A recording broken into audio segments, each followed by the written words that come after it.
I came here several times with my father when I was little, but stopped eating here as often after growing up. I hope the food here will be to your taste. Oh, don't worry. We haven't eaten at a hotel like this in a while. Paimon's getting excited already. In that case, I'll go order for us first. Please wait here a moment.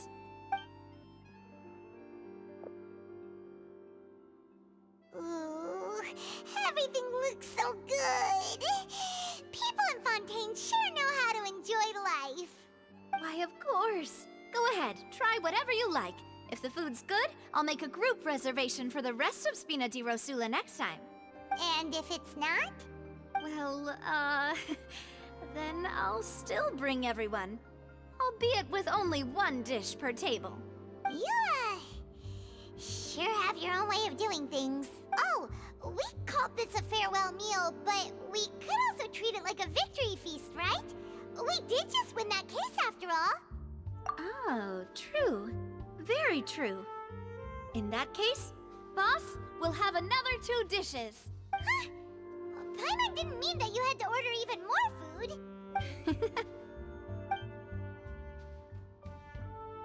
Speaking of cases, do you think that the mastermind behind the serial disappearances will get caught soon now that this has all happened?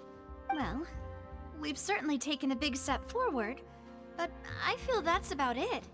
We know that there's an organization that means to dissolve these young women, but we still don't know what they are really after. If it hadn't happened right in front of us, Paimon wouldn't have ever believed that a person could be dissolved like that. Right? Yet it was because this was such a preposterous notion that the investigation could never really move forward before. Ugh. If only that guy could have finished speaking! We were so close to hearing who was behind it. In such investigations, even the smallest step can seem like a yawning chasm if the trail of clues is cut off. To be honest, I don't have high hopes for any follow-up that the authorities might conduct. It's not that I don't have faith in their ability, it's just that a different perspective is required in some matters. It's easy to guard against and deceive a single narrow perspective. A shift in thinking is required at such times in order to produce a breakthrough, which is exactly why the Spina di Rosula exists. Those highfalutin folk are not all-knowing. That's why we exist, to seep into the cracks where filth falls through, where their watch fails them. That's the kind of problems we solve. Seems Paimon thought things were simpler than they actually are. It's all right. Well, this was supposed to be a farewell meal, so I doubt you have further interest in this business, right? Let's talk about something else. Like, what are your future plans? That's true. We didn't have a chance to speak to her after the trial ended. It didn't really seem like the right time or place to do it anyway. I see.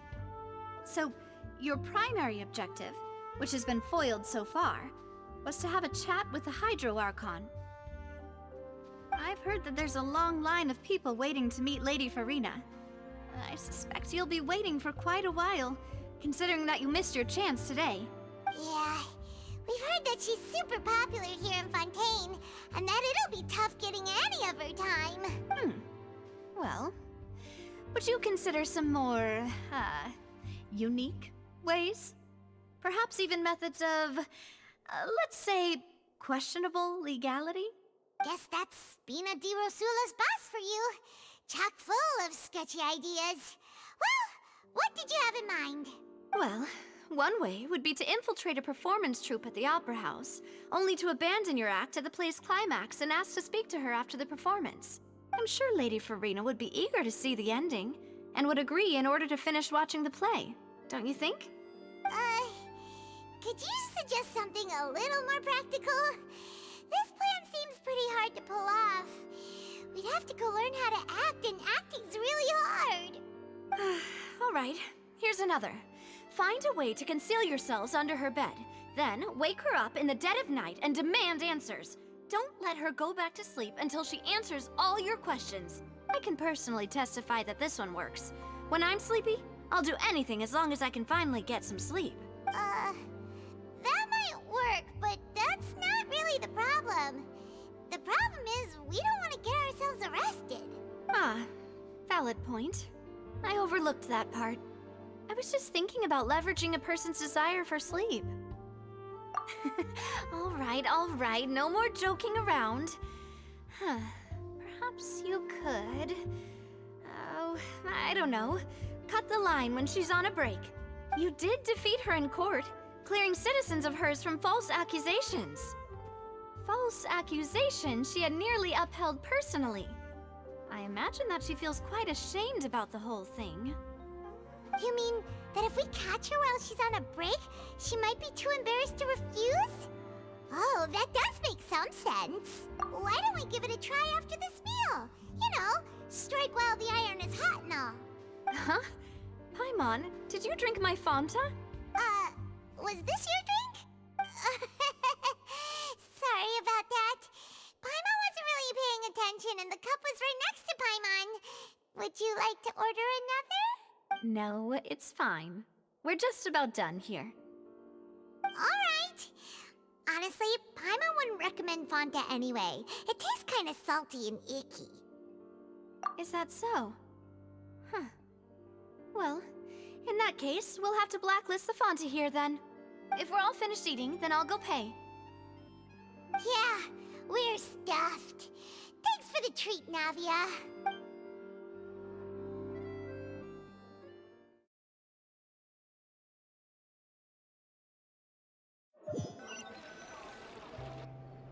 Oh, so full. Paimon can barely float anymore. Nah, that would be so... normal. You know, like you. Okay. As for expenses this month, we're left with... Hey, Navia! What are you doing over there? Oh, nothing. It was just a meal, you know? Nothing the Spina di Rosula can't cover. Let's get ready to try to meet the Hydro Archon again. Bye, Navia! So this is goodbye, huh? Well, if you do encounter any other trouble in Fontaine, you're always welcome to contact the Spina di Rosula. I'll give your request the highest priority. In any case, I wish you smooth sailing. I'll see you again, partner. See ya!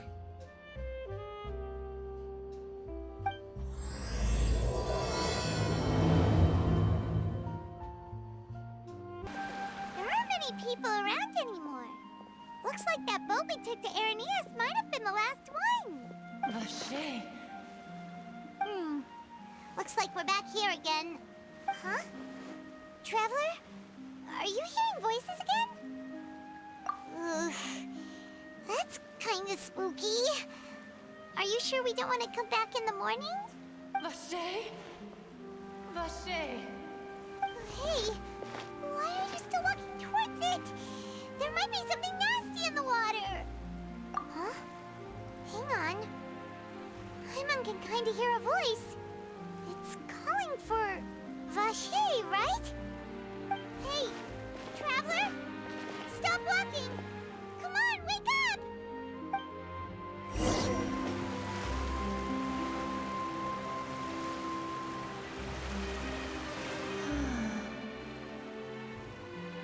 Vache. Are you... my dear Vache? No, wait. You seem to be someone else. Do you know Vache? You know where my love is? Wait. Who am I? I'm very sorry. I fear I do not know. My memories feel like they have been washed away like a flood. So many fragments dissolved amidst the tide, never to be recovered. How much have I lost? How many things that I once held dear while on land have I since forgotten? Yes, that is what I was once. But now, I am but the consciousness of one who is lost, therefore. I do not know how I came to be like this either. I only vaguely remember being covered in light blue water, and then all grew dim. I also remember going to many places. I loved adventure, loved exploring places of peril. No matter where I went, Vacher would go with me. I knew how dearly he loved me. And I also loved him equally as much. But now, we can no longer go back. The pain of such parting. I never knew how heavy it could be. No, our reunion no longer has any meaning. There is no way for us to create any new memories. The thought of me gives him no succor. So let it lie forgotten beneath the waters. If you meet Vacher, tell him not to look for me. Tell him to move on. That is the only thing I still remember. Perhaps that is so. As I was submerged in the waters, losing consciousness, I saw Vacher above the surface. His eyes were filled with such sorrow, such longing. If only I could have comforted him, told him that I did not suffer. Indeed, I had felt a great warmth. Is that what you call it? Dissolving? If anything, I consider it a form of release. It was a state of neither fear nor frenzy, with only an endless peace, like the water's still surface. I could also liken it to being a thirsty person who drinks water for the first time, and only then sees how they have lived for so long in a world of endless want and anxiety. I think I hear your companion. It's time for you to go, I think. Farewell, then. I am glad that you were able to sense my presence. Remember, if you see Vacher, tell him not to seek me out any longer.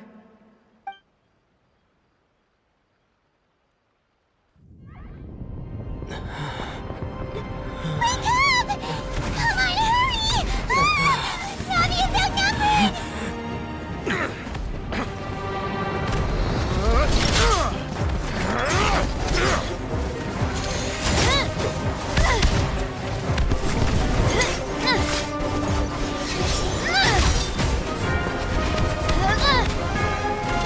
Demoiselle, look out!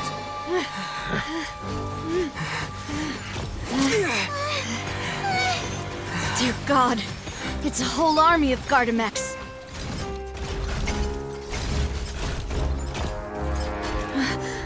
Chlorand?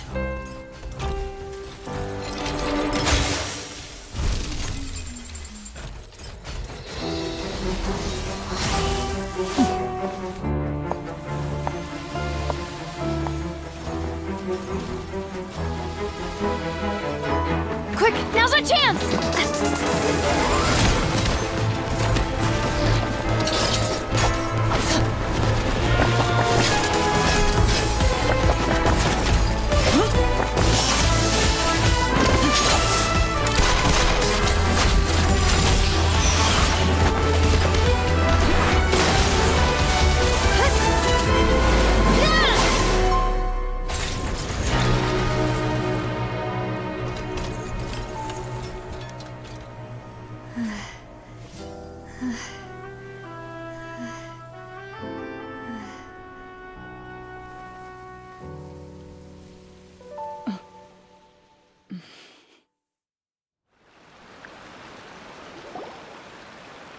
I should thank you for lending us your sword there, Chlorand. But before I do so, could you explain how you managed to show up here? I followed you. It seemed to me that danger has followed you more closely as of late. I believe that following someone without their knowledge is actually called stalking, is it not? Mr. Callus's last wish was for me to ensure your safety, and I will not betray his trust. He would do the same, were he alive today. Do not speak of my father! Sorry, Demoiselle. I was not strong enough. Thank you for your aid, Miss Clorand, but do keep an eye out for your manner of speech. I believe we all wish to avoid unnecessary emotional harm. Sorry, I did not consider your feelings. Whatever. What else do you know? How did you come to the conclusion that I'd be in grave danger? I doubt I know much more than you. But I believe that the mastermind behind the serial disappearances is very powerful. Your performance tonight will almost certainly attract their attention. I'm sure they've known about me. To be honest, I'm shocked it's taken them this long to act against me. And what about these Gardamex? I thought only those associated with a Maison Gardiennage could control them. None of these mecha have serial numbers. I was sure to check a moment ago. They are not the ones used by the authorities to enforce the law. I can only conclude that some powerful or wealthy party must have obtained them via illegal means, deploying them as a private force of sorts. What? Your point being that they're out of Spina di Rosula's league, then? Yes. Be careful, and do not act rashly.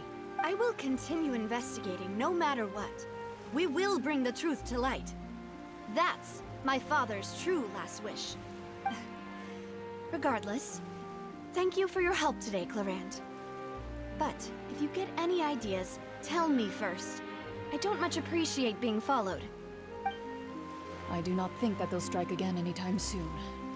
So I shall stop following you. Good day, all.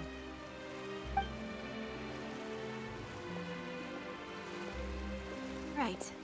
I suppose that's the best news we've gotten today. Demoiselle, I believe that Miss Clorand was being sincere with you. If we tried, we could attempt to thaw relations a little. I know, she's... Oh, thank goodness! Paimon thought we were done for! Those Gardamex came out of nowhere while you were unconscious, and Nadia and her gang saved us! Oh, and there was that champion duelist named Clorant who came out to save us too! We got lucky there. Paimon probably couldn't have fought them off otherwise. Oh, come now. Forget all that polite talk. That wasn't really a farewell meal we had back there. Not for me, anyway. In truth, I hope that every meal we have together shall be a victory feast. As such, we're still partners. There's no need to thank me. It will take 50 years for me to match Demoiselle's magnanimity. If it were me, I would have joined the Spina di Rosula on account of her goodwill long ago. All right, you two. That's enough. Actually, Navia, how did you know that we were in danger? You sure did show up in the nick of time. Well, to be honest, you're the one who tipped us off, Paimon. Huh? Really? Paimon contributed somehow? Cool, Paimon's even more amazing than she thought! Yes, all thanks to you grabbing my drink by mistake. How did that help? After we parted ways, I was on the way back to one of our bases when I suddenly thought of what you said. That the Fanta tasted kind of salty and icky. Fanta only comes in sweet flavors, so how could it have tasted salty? The color of the drink, if I recall, had also been a bit off. So the Fanta had been spiked with water from the primordial sea? Yes, so if you hadn't drunk that cup for me...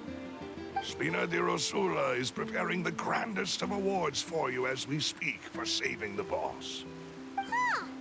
Really? I sent people to Hotel de Boer to investigate, but whoever did this left no trace at all. That's when I figured out that you might be in danger, and hurried here as quickly as I could. What? Why would they go after us too? All we did was defend Linny in court and help clear his name. Ugh, now we're caught up in this mess too, aren't we? Well, you did foil a plan that they were probably pretty proud of, and almost got their name in the process. Speaking of which, did anything strange happen when you drank the primordial seawater? Well, it can't be a coincidence that the traveler fainted just now. He said that he heard that voice calling for Vache again. Oh, and this time Paimon heard it too, but it was real faint. Does this situation have to do with the primordial seawater then? Does that mean the primordial seawater raises someone's sensitivity to hydro when it's used on people who are not from Fontaine? That doesn't sound like too much of a bad thing, to be honest. New intel? While you were out cold? Well, let's hear it, shall we? Oh, that is important. Vache. That name doesn't ring a bell. I suppose he hasn't stepped forward as a witness in court lately. Since he saw that young woman dissolve, he was at least at the crime scene. But he never gave testimony or any information regarding people dissolving in the primordial seawater. Could he have been threatened? Yes, thank you. This is very important information indeed. We will continue to investigate. Oh, you mean you'll help us investigate? Well, you did say that our farewell meal didn't really count. That means we're still partners, right? And besides, we're in this now whether we like it or not. You're not gonna let those people who targeted us get off the hook so easily, are you, Traveler? Demoiselle, do try not to look quite so pleased. You are the face of Spina di Rosula, after all. You talk too much. Well, in that case, let's head back to one of our bases, shall we? I'll arrange accommodations for you. We also have some plans to go over, and hopefully we can deepen our bonds as partners. But we'll take that one step at a time, I guess. Don't worry, you two. With us around, our base is definitely secure. It's right up ahead, but let's make sure we weren't followed first. I've been keeping watch, Demoiselle. I haven't spotted anyone suspicious thus far. Very good. But let's not let our guard down for now. I shall find rooms for our respected guests. Thank you, Malus. Now, let's continue, Traveler.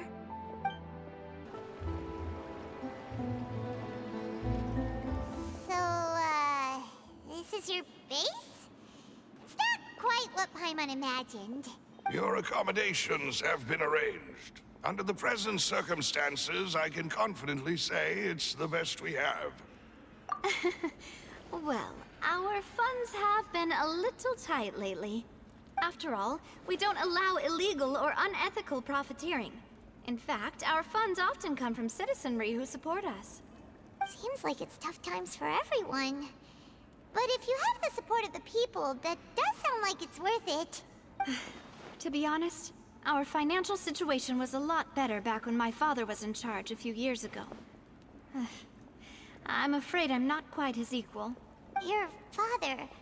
he was the previous boss of Spina di Rosula, right? How did he... Demoiselle, if you'll allow me to explain. No. I'll explain it myself. I suppose I couldn't run from this topic forever. And as partners, this is something I hope they can understand. My father's name is Callus. Yes, the same one they call Callus the Unfaithful in the streets. 3 years ago, he was accused of murdering his own friend. But he chose a duel to defend his honor instead of standing trial.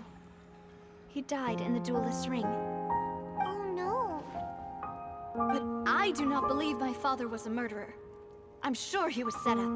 At the time, I believed that if he only stood trial and was duly investigated, something amiss would crop up and prove his innocence.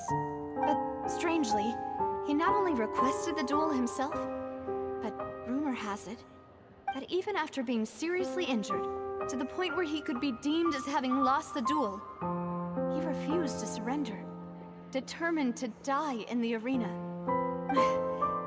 3 years later, I still don't understand why he did that. How could he protect his honor if he's dead?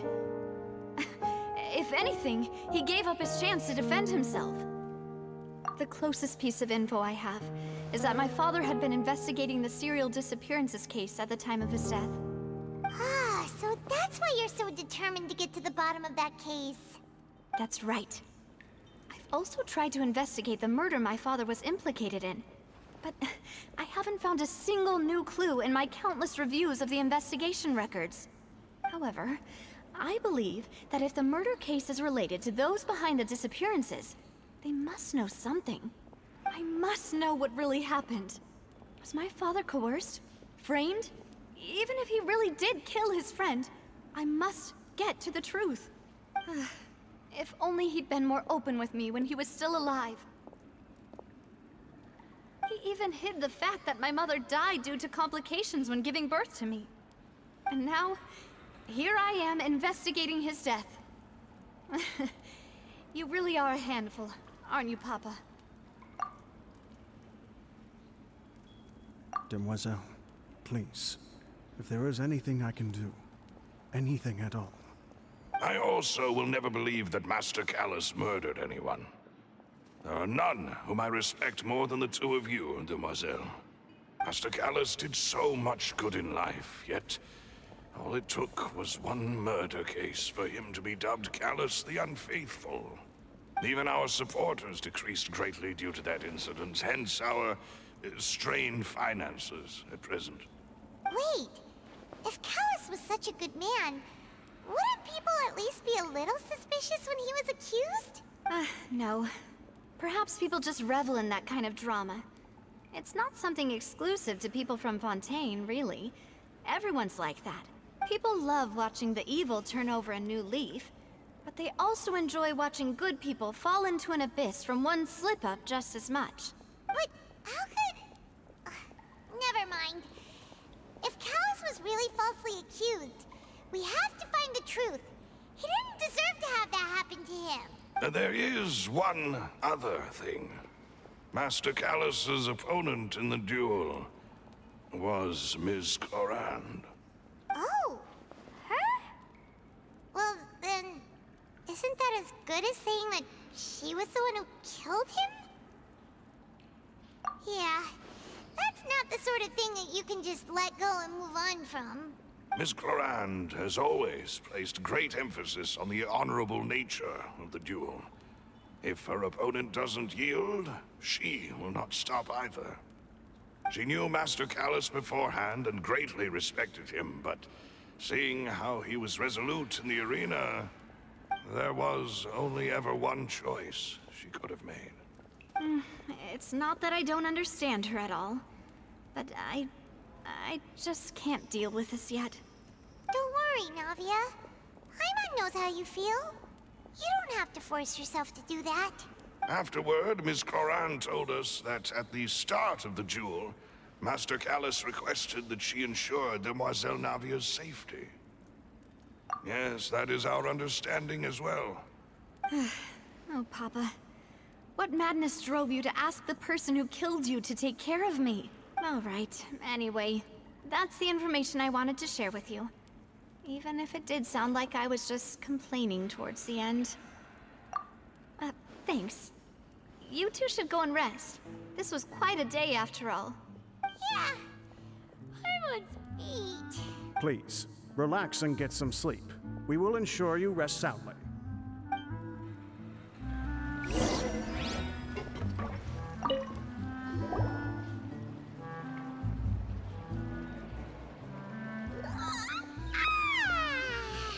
Paimon slept so well.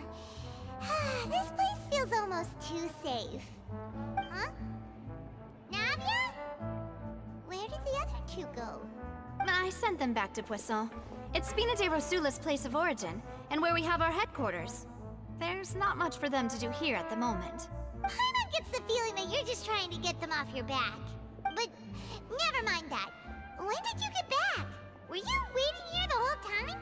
No, I just returned after going out for a while.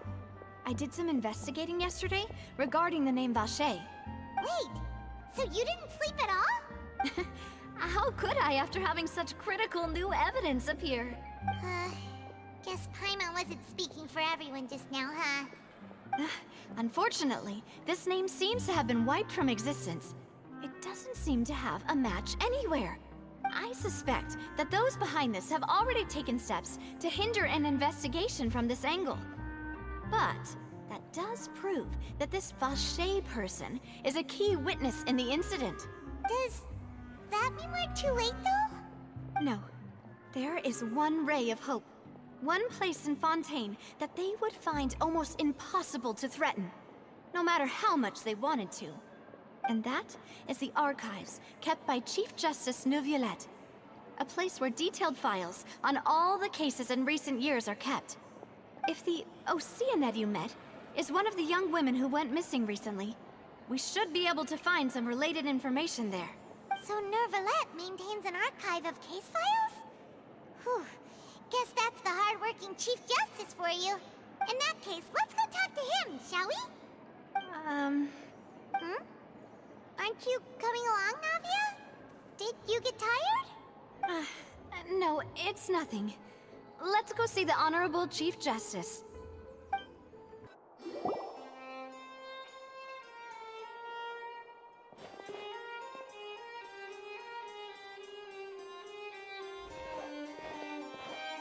Halt! Please state your business here. The Chief Justice is presently occupied with official matters. Huh. This place does look pretty heavily guarded. Guess that proves that Nerva... Hey, don't you recognize us? Huh? Who are you? Just to be clear, I don't care who you are or who you might be related to. Our rules make no exceptions. See? They've got great discipline, too. Yep. Paimon can tell. If you're here just to crack jokes, I can point you towards the exit. Unlike some, we're busy, so please leave if you don't have a reason to be here. No. What I meant to say is, shouldn't you remember us from a few days ago? We were at the trial of the great magician Linny. Oh, yes, I remember. I read about it in the Steambird. You must be Linny's attorneys. It's all coming back to me now. We're here today to report and archive some information on a follow-up case. Huh. Is that even a thing? Of course. Don't worry. We're here on official business. You can trust us. All right then, I'll let you through. The Chief Justice is just inside. Thanks so much.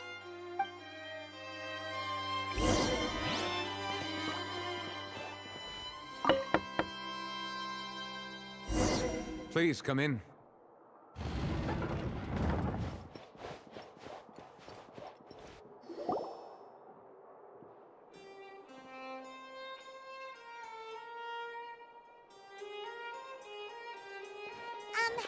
Sorry to barge in, Monsieur Nervalet.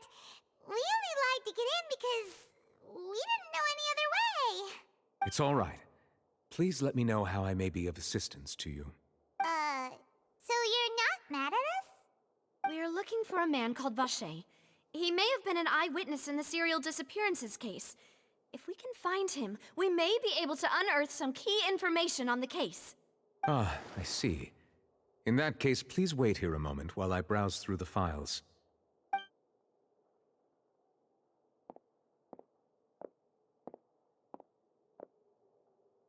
Who knew that Nervalet would be so easy to talk to?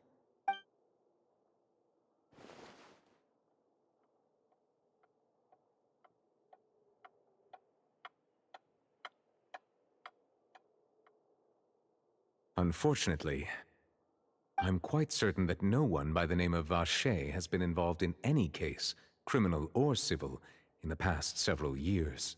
There are no records of him either in the files or in my memory. Traveler, what if it was really just a dream? Is that so? All right then. Thank you so much, Monsieur Neuvillette. We'll take our leave now. Ahem.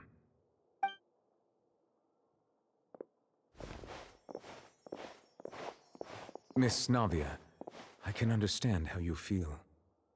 Your father, Callus, was a truly exceptional man. We deeply regret his passing.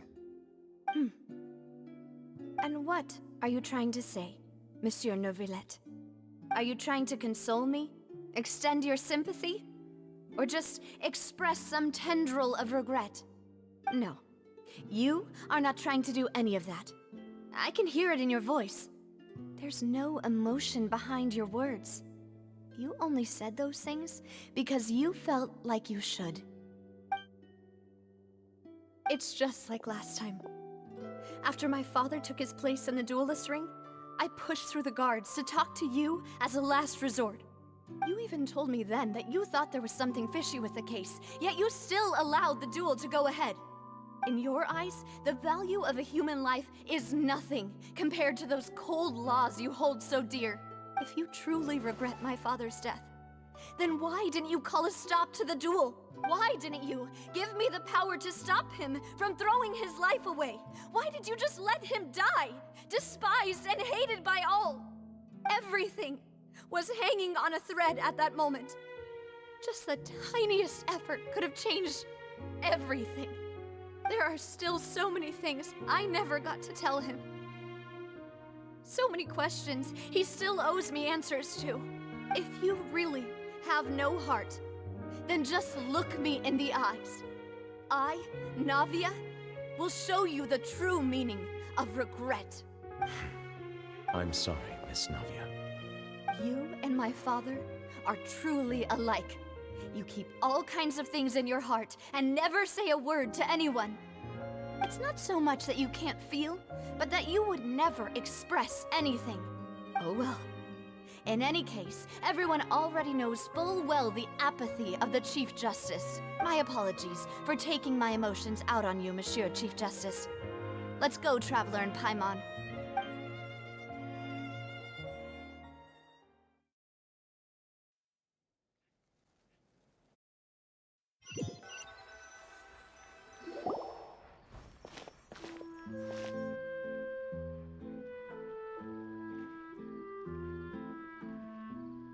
Navia, are you okay? I'm fine.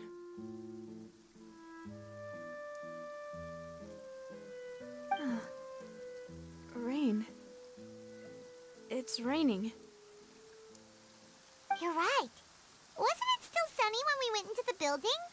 And there shouldn't be any active trials today. How strange. Now that I think of it, on the day my father was convicted of murder, it was also raining. What is it? Did you think of something? Yeah, he was outside. It was uncovered and the rain could fall there. Why? Do you think the rain could have affected the crime scene? That thought has occurred to us before. We've even expanded the search area to try to account for that, but didn't find anything of value. Oh? Wait. You don't mean... So you're saying that the true murderer could have been turned into water and then got washed away with the rain? Yeah, and if that's what had happened, then no one would have believed your dad, even if he explained what he saw to the authorities. I really think I found a true genius for a partner. You're completely right. How did I not connect the dots earlier? All right, let's go to Poisson. With this new lead in mind, we'll get to the bottom of my father's case for sure. Yeah, we're gonna make progress for sure this time. Do you want to go with me now? Or do you want to head over by yourself later? Great. Let's go then. Whoa, what a huge ship! Why would a ship be anchored at a place like this? There's no need to be so surprised. While it may look like a ship, it's actually Spina di Rosula's headquarters. My father was the one who asked for it to be built like this. Perhaps our taste in exterior design is the only thing we occasionally had in common. A gigantic and glamorous ship embodies discovery, opportunity, ambition, and conquest. It symbolizes Spina di Rosula's bright and limitless future. And Paimon thought you were bluffing when you said Spina di Rosula had a glorious past. Paimon was confused why a group with such a history would live in the sewers. But now that Paimon has seen this ship for herself, she's been convinced. Well, Poisson is where Spina di Rosula began, after all. It's our main base, our home.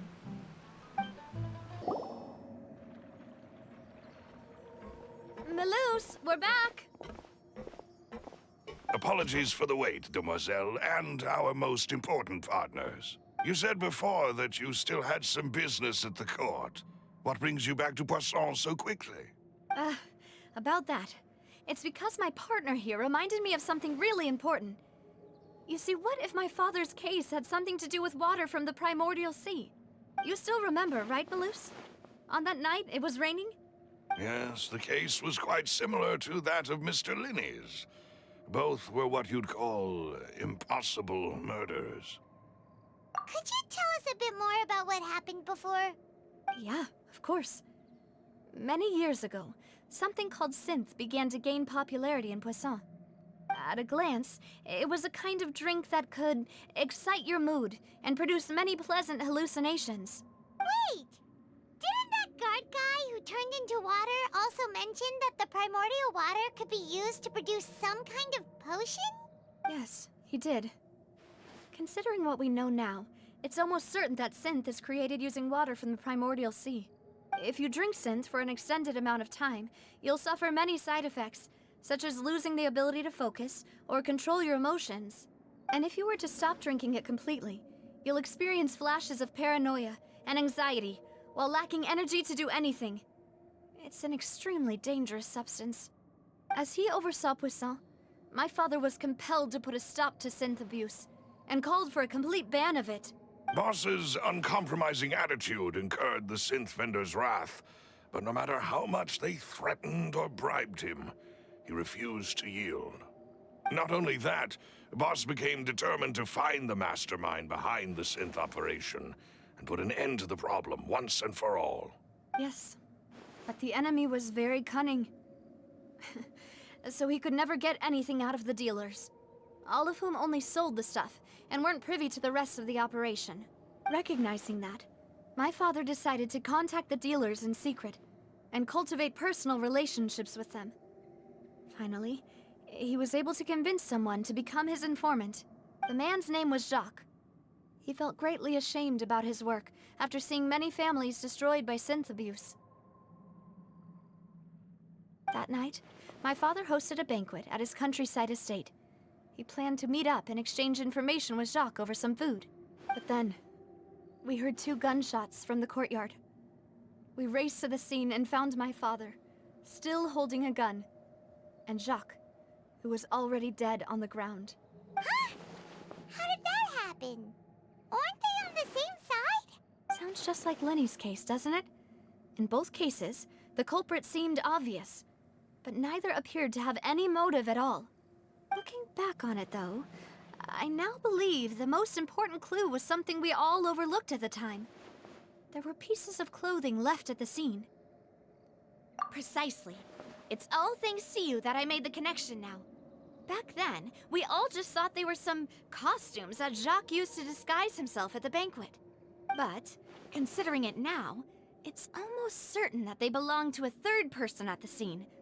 With one extra person, we'll also need to reconsider why the 2 shots were fired. You're right. We still don't know what happened. But my intuition tells me that we're on the right track to figuring it all out.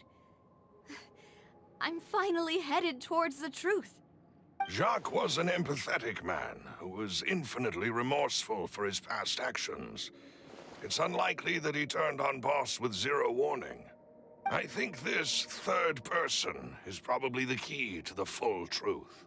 On that note, however, even though this will not please you, demoiselle, as your and your father's butler, I must still offer a word of warning.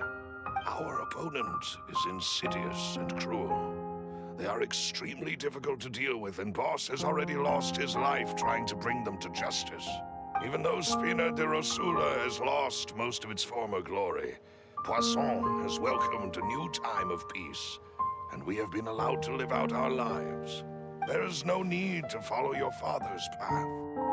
It would be both wise and in line with Boss's wishes to step back and give up on the case. If that's indeed what he wished for, then he should have told me that himself. Was I not the closest person to him? And yet, I was the one most kept in the dark. What was the point of him dying without sharing any of the secrets he knew? Did he manage to protect anything in the end? Synth is still here. Callus the Unfaithful is still his epithet. And Spina di Rosula is barely getting by. Nothing has changed. Did he think I'd just accept his meaningless death and live out my life just as meaninglessly? I've never accepted that. Ever. Not since that day, and certainly not now. I want to find out the real answer for everyone's sake. For the missing girls, for the victims, and for myself. Navia. this is indeed the best moment to act. Your partner appears to be quite reliable, and more importantly, Demoiselle, I think you're also ready to take this on. So you do know something else, Malus. Yes, I do. In fact, even before that banquet, Boss already knew of the connection between Synth and the serial disappearances case. But what drove all the tensions to the boiling point was the revelation that you, Demoiselle, had been selected as the next target to disappear. What? Boss also didn't tell you that he had been diagnosed with a rare illness. The doctors told him that he had no more than 5 years left to live, and the serial disappearances case caused him great anxiety. 5 years was nowhere near enough time to resolve this long-standing conflict, but once he passed away, all the danger would pass on to you. Knowing all of this, he decided to use one final intimidation tactic before his death. He claimed to have already gotten his hands on some key incriminating evidence for the other side, and even told some members of Spina di Rosula about the details. But as long as you remained safe, he would not share the evidence with the public. If something were to happen to you, then he and all those he told would immediately expose all they knew about Synth and the disappeared victims. Right, so nobody would be able to get off scot-free.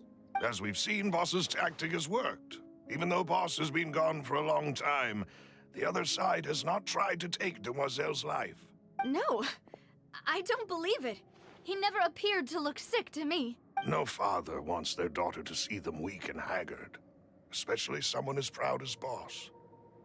To him, dying in a duel and suffering lasting dishonor as the unfaithful was still far preferable than losing face in front of his daughter. So he chose to die in silence, so that he could protect me. I'm afraid you're not understanding this correctly, Demoiselle. What Boss wanted to hand to you was not a parasol, but a sword.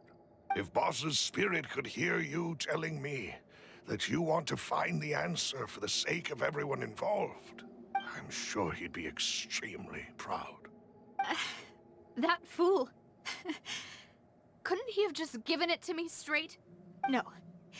He might have set up everything precisely because he never thought I'd be able to understand him. Is that the amount of confidence he had in me?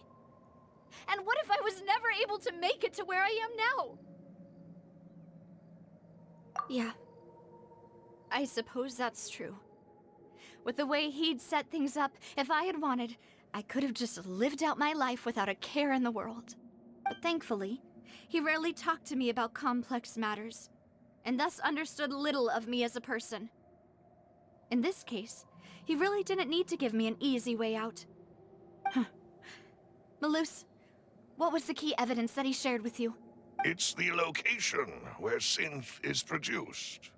Essentially, it's the enemy's headquarters. When he was threatening the enemy, Boss didn't share the specifics of the incriminating evidence he found. But if you want to use it against the enemy, you'll still have to take several things into consideration. Why? If we know where the place is, can't we just go storming in?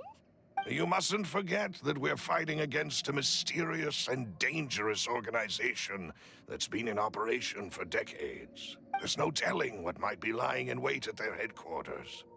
We also have no idea what kind of evidence we may be able to find inside, nor what people we may be able to capture. But a single visit to their headquarters would be tantamount to a formal declaration of war. The worst case would be that we leave empty-handed, but also open ourselves up to full retaliation. Then, in that case, why not work with the Fontaine authorities? Well, you saw one of them dissolve during Mr. Linney's case.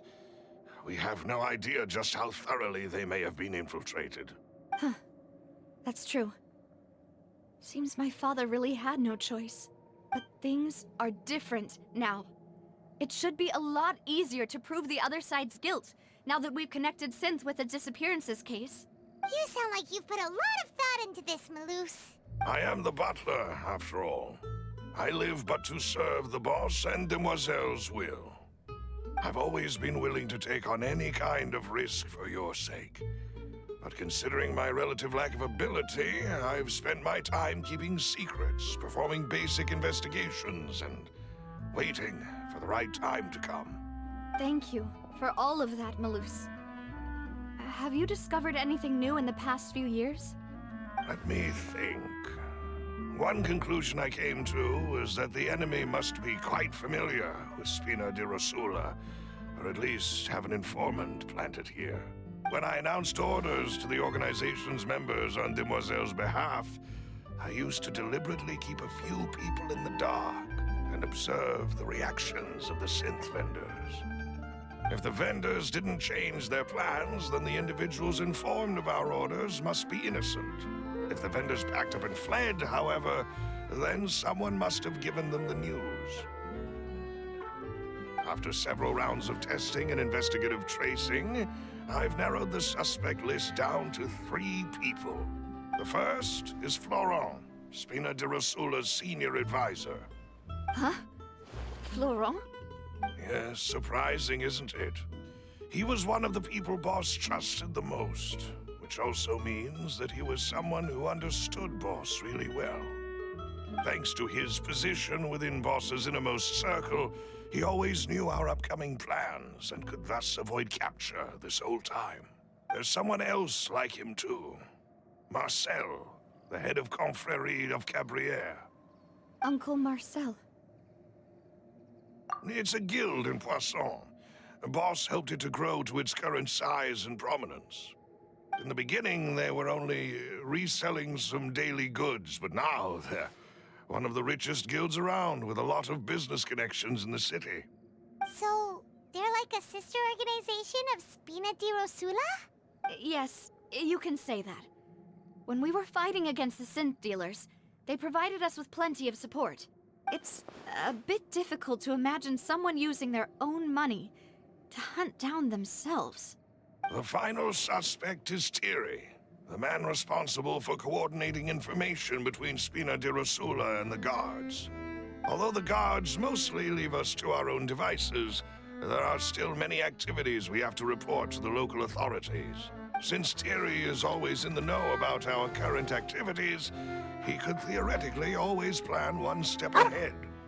I see. These are all people who I communicate with quite regularly. To think that the enemy we've been fighting against has been right next to me all along, among those I trust the most. It's almost too hard to believe. If you want to investigate them, please take every precaution to not alert the quarry.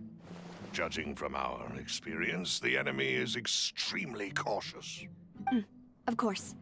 And thank you, Malus. You've provided us with a lot of great information. You're too kind, my lady. I'm just doing my duty. And before I forget, proving Boss's innocence would also mean clearing him of blame in Jacques' death. After that incident, Jacques' wife and daughter were taken into the Spina's care. They still live in Poisson today. If it might help, you could also pay them a visit. I can make the necessary arrangements. Oh, thank you so much, Malus. You really are the best. A new case awaits, my dear partner. I hope we can work together to uncover the truth and end this case once and for all.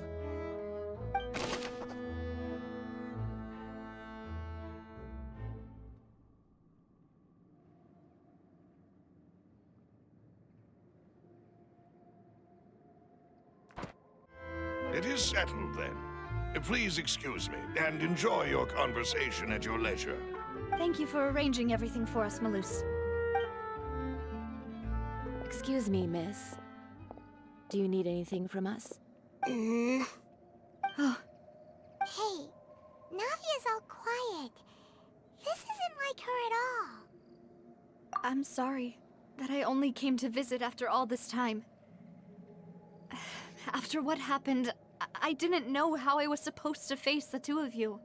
Ah, if it's about that, there's no need to apologize. After my husband died, Spina di Rusula sent us a lot of Mora and support. I understood your guilt and apology to be genuine. But aren't all of those things nothing compared to the loss of Jacques? I can understand the kind of pain that comes with losing a father so needlessly. You don't understand at all. I didn't know how to face you, because I didn't know what I could possibly bring as a consolation gift. I know only the full truth could bring closure to you. And to all of us. I'm sorry. I appreciate the sentiment, but you don't have to carry all that guilt. On the matter regarding my husband, my daughter and I have more or less found our answer already. Would you mind sharing it with me? I really can't believe that my father could ever bring himself to shoot Jacques.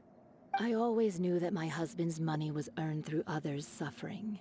He told me countless times that if he could turn back the clock, he would never go into the synth business again.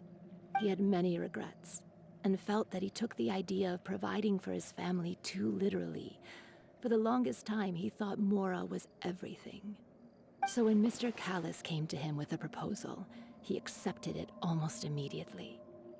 He tried to be as careful as he could, but even so, he was still found out by the higher-ups. They found out about his betrayal? Papa didn't say that exactly, but Papa did tell me that I should never be ungrateful. Before he left that day, he told me that he had no choice. It was only later that I realized it was his final farewell to the two of us. I don't know that for sure, but you could say that's the conclusion I eventually came to. Which is why I'm the one who should feel guilty. Callis had always taken great care of us, both when he was still alive and after he passed away. Even if he fired the shot that killed my husband, it was likely in self-defense. It is impossible for me to hate him for what he had done. But Mama, why is Papa still the bad guy if he did the right thing? Papa always wanted to be a good man, so why did he have to do a bad thing in the end? Well, things aren't always as they seem. You still feel like your papa was a good man, right? Yeah, Papa was a really good man. The best in the whole world. Then you should hold on to that. If a good man had to do a bad thing, then he must have had his reasons, regardless of whether he left you a parasol or a sword. He must have done so to give you a better life. Oh. Thank you for everything you've told me. I will definitely find the truth. The current state of things is not something I'm willing to just sit back and accept. Thank you. I'm very grateful to hear this from you. Even though your personality is quite different from your father's, your determination when you speak is really similar. You really think so? That's the first time anyone said that to me.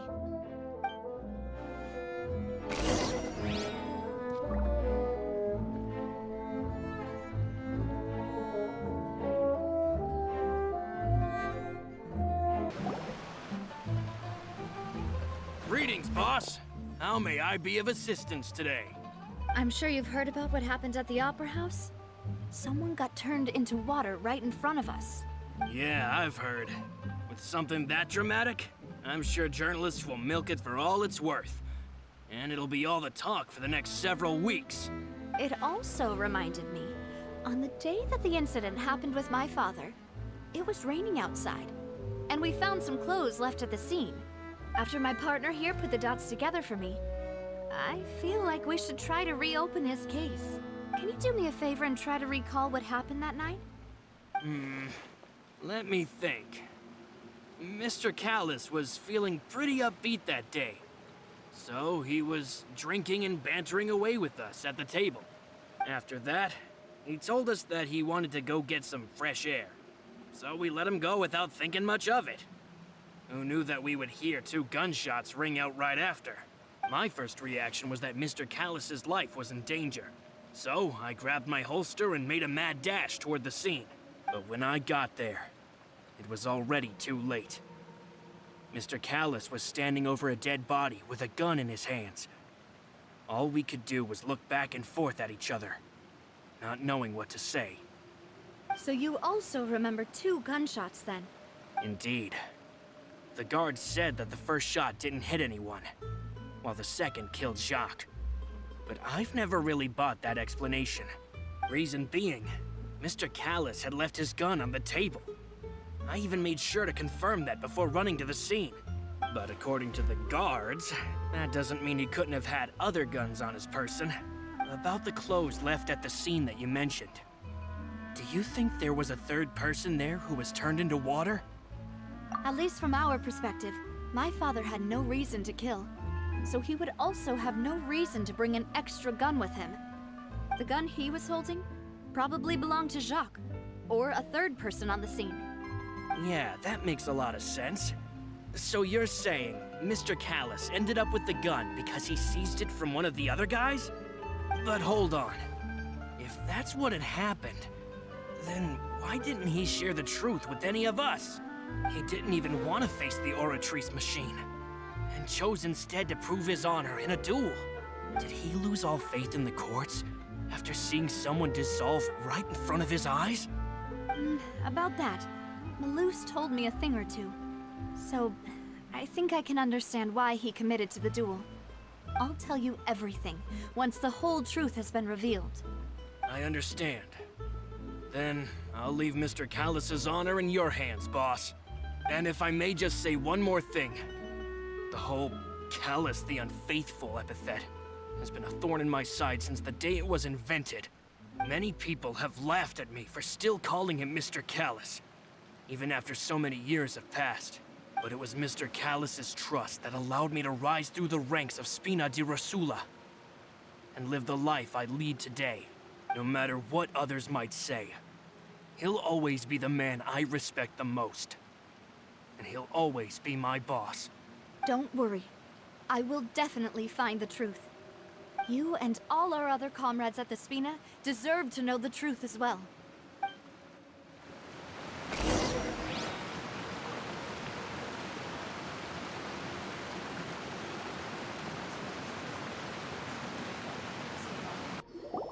Hey, Thierry! It's me! Oh, now, what brings you here, Miss Navia? I've heard that you made quite the name for yourself at the Opera House. Oh, so you've got news of that already. Oh, okay. Hey, I'm also a member of the guards, you know. The way you make it sound, people would think I was sent off to Poisson because I had done something wrong. Are you sure there isn't a little bit of truth in that?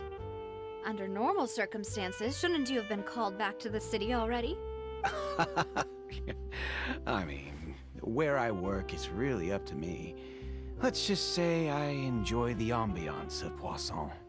Callus did a fantastic job running the town, building Spina di Rosula from the ground up and clearing many obstructions in my way.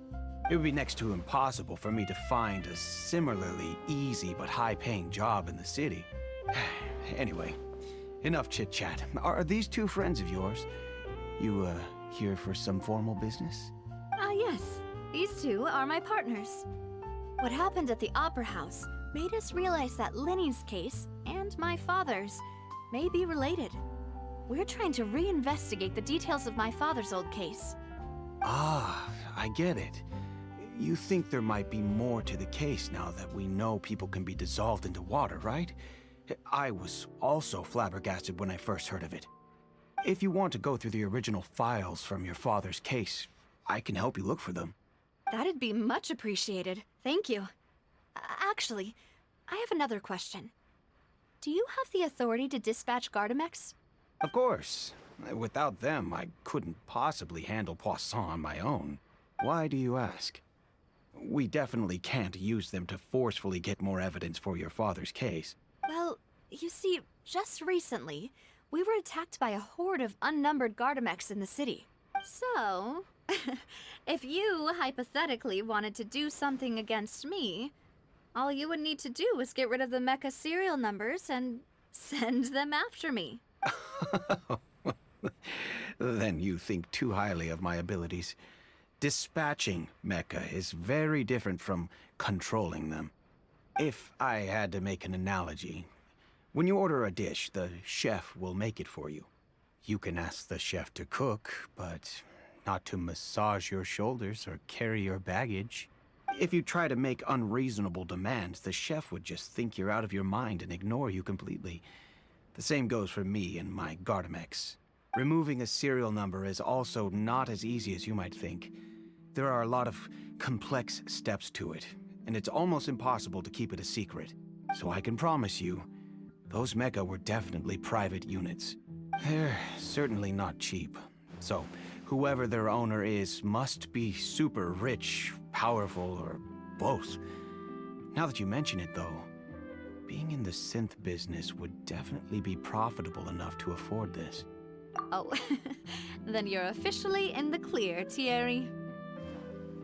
Oh, thank you for the vote of confidence, Navia. Jokes aside, I'd like to wish you all the best with your investigation. I'll be staying in the city for a little while, so just come find me if you need any support from the guards.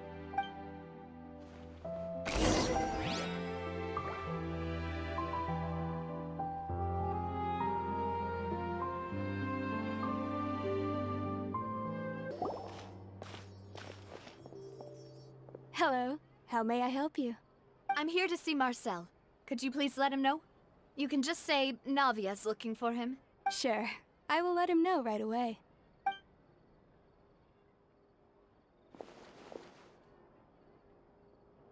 Ah, Navia, hello. Sorry to keep you waiting. I'm not as young as I used to be, so my legs are giving out a bit. Oh, it's all right, Uncle Marcel. There's no need to stress. I just wanted to talk to you briefly about what happened in the Opera House. I'm sure you saw everything too, right? Yes, I've never seen anything so strange. Oh, you were at the Opera House too? That's right. I went there with Navia to see the magic show. Who knew it would turn into a whole murder mystery? I also witnessed your marvelous sleuthing work. Quite impressive. To beat the Hydro Archon at her own game on her own turf, I can already imagine everyone in Fontaine discussing your exploits over a few glasses of wine. Oh, Paimon doesn't want to become the talk of drunkards. Apologies. It's just how Fontaine is as a nation. Everyone loves drama and theatrics. Uncle Marcel, you've also noticed that other thing, right? The fact that humans can dissolve in water? Yes, I was reminded of your father's case right away. Is that what you're investigating now? Exactly. I still don't have much solid proof, but I can sense that the other side has already begun to act. Oh, and what makes you say that? We were attacked on Araneus by some unnumbered Gardamex. And there was also an attempt to get me to drink water from the primordial sea. If not for the vigilance of my partner, I probably wouldn't even be here talking to you right now. Oh, you're giving us too much credit. Wasn't it you who protected us? Alas, it seems things are heating up again. The peace that Callus sought so dearly will soon become a thing of the past. But rest assured, Navia, Poisson will always remain a safe haven for you. If you're scared, you can always return there.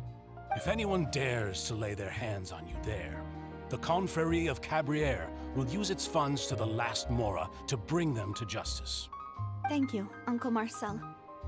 But I don't intend to go into hiding. I'm going to strike while the iron's hot. Do you have any new thoughts on my father's case? About that. Sorry, my age is catching up with me, so it'll take me a while to recall my memory. The Confrérie was responsible for that banquet, so I was out and about the whole time making sure things were running smoothly. I didn't even have the time to drink with the guests. Then I heard the sound of a gunshot, and the rest was history. Oh, it's okay. No need to push yourself. We'll ask around some more, see if there are any valuable clues elsewhere. Sounds good. Just let me know if you ever need Mora. All my wealth comes from Callus's patronage and support. I'll spend however much it takes to clear his name.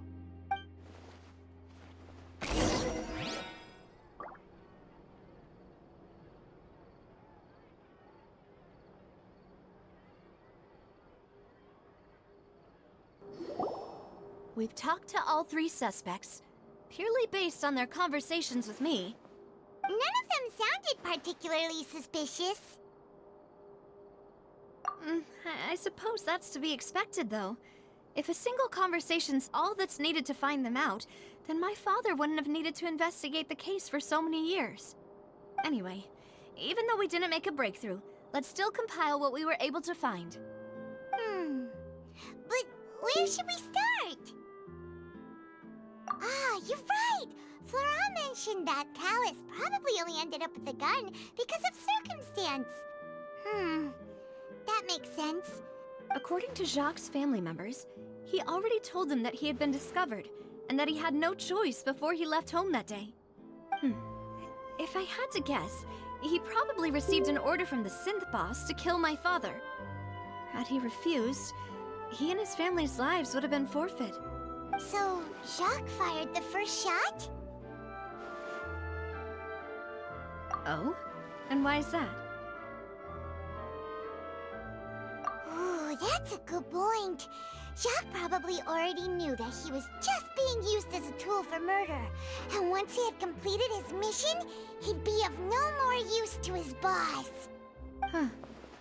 So, what would make more sense from his perspective would be to turn his back on the Order and seek protection from my father. Makes sense.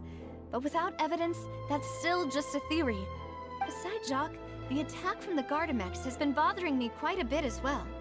It's obvious that our enemy has become more antsy after the secret of the primordial seawater was revealed. Do you think he knew, even then, that we'd follow this lead to the end? Given everything that's happened since, it's quite possible. But who among the 3 suspects would have the ability to control privately owned Gardamex? Uncle Marcel? My father did really trust him. And they worked together on a large number of projects. Maybe that's how he got to know Jacques. And with funds from the Confrérie, he could also afford a large number of Gardamex. Still really hard for me to imagine, though. After all, Uncle Marcel has been around since I was just a child. Also, wouldn't this mean he has been spending a whole lot of mora and energy to fight his own synth business?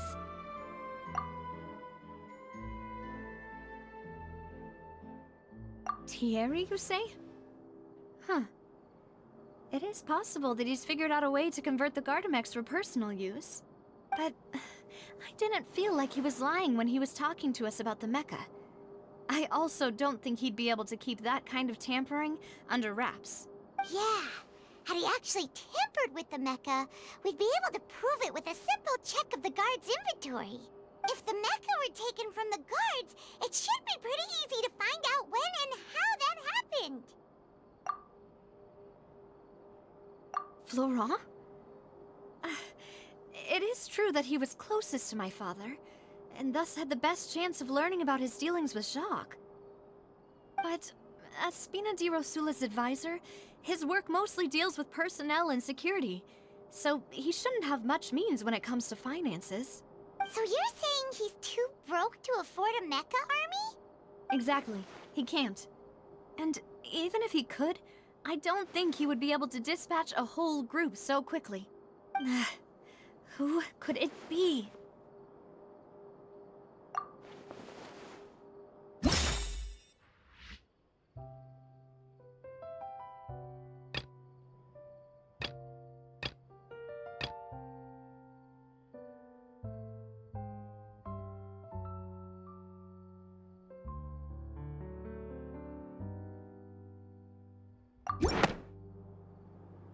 You know, if you think everything through, Uncle Marcel is indeed the most suspicious of them all. Could we be missing other suspects?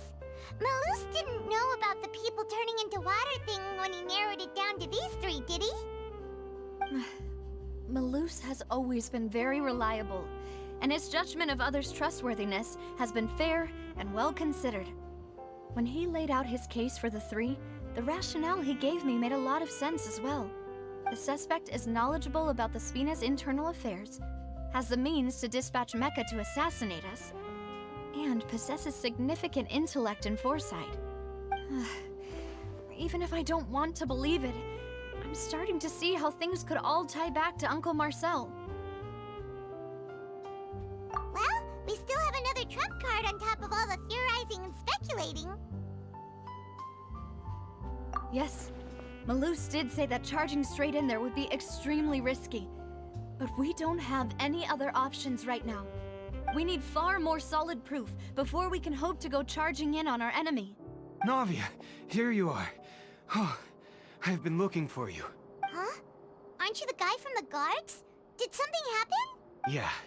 News came from Irenaeus just after you left. We've got another trial on our hands. Wasn't that place built specifically for holding trials? What's so newsworthy about this one? I know. But they said the person they're putting on trial is a Fatui harbinger called Tartaglia. What? Is that someone you know? Yeah, we know him. Maybe even a little too well. Well, he's been accused of being the true culprit behind the serial disappearances case. It's absurd, don't you think? Wait, how? None of our investigations have had anything to do with him. That's what I thought was strange about it, so I came to tell you the news right away. If the charge against him stands, then it'll be next to impossible to get the guards to support any of our planned investigations. Right, because they'll think they've already found the culprit. Yeah, and it'll be a lot harder then to clear Mr. Callus's name. I understand. Well, partner, what do you think we should do? We still haven't found any conclusive evidence.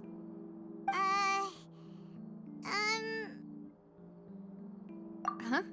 Split up? What do you mean?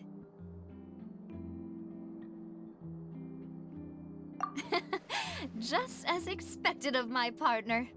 Since this is a trial about the serial disappearances case, the culprit's attention will be focused on Irenaeus, leaving his home base wide open. You're right. This is our best opportunity. All right then, let's do this. I'll stall them at the Opera House and charge Marcel as the true culprit. I won't have any chance of making that charge stick though, unless we find more evidence. It'll be up to you to make it back in time and hand the decisive evidence to me. We'll help you, just like you helped us in Linny's trial. Demoiselle, please allow us to accompany you. I'm ready. Ah, Malus, Silver. When did you two get here? We heard that you'll be leaving Poisson and figured that you might require our assistance. It's our hope that your confidence will be bolstered with the two of us by your side. Thank you so much. Then, let's make haste for Irenaeus. Paimon, Traveler, I'll see you at the Opera House. See you then!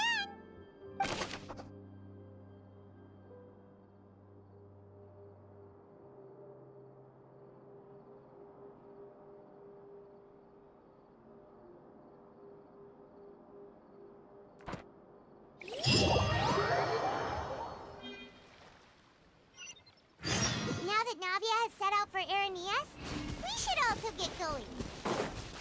The location has already been marked on the map, so let's head over. Huh. According to Malus's info, the synth production base is underwater. Let's go and try to find the entrance.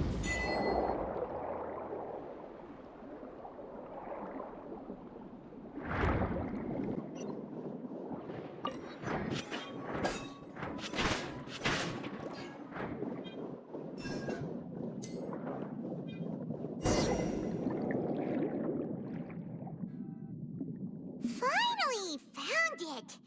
Huh. So this is the entrance that leads to the synth production base. It sure doesn't seem out of the ordinary at all. Ah, you're right.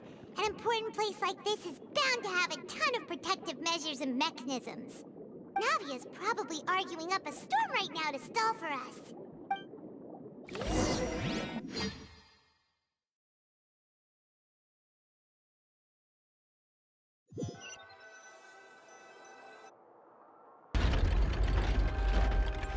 It would appear that I must repeat my question again, Mr. Tartaglia. Do you accept the charge that you are the true culprit behind the serial disappearances case? To be perfectly honest, I don't understand your country's complicated court system, or the reason why I'm being charged with something I've never even heard of. However, I did hear that people who have been charged can choose to participate in a duel to clear their name. Is that right? In which case, as long as I accept the charge, I can have an all-out fight with that champion duelist Clorend, right? I've got to admit, that's one of the most enticing offers I've ever received. When I privately sparred with her last time, she was obviously holding back. Real disappointing. Hey! Don't you understand? You're currently the prime suspect for a major case. This isn't the place for you to be looking for fights. Oh? Sounds like the Hydro Archon wants to lecture me on the ways of the Opera House. Then why don't you duel me too? I'm the kind of student that learns best in the heat of battle. No. That's not what I meant. Alas, it would appear that communication with the defendant is going poorly. We have made very little progress. In that case, let me explain everything from the very beginning again. The goal of this trial is to determine the culprit behind the serial disappearances case. That case had nothing to do with him.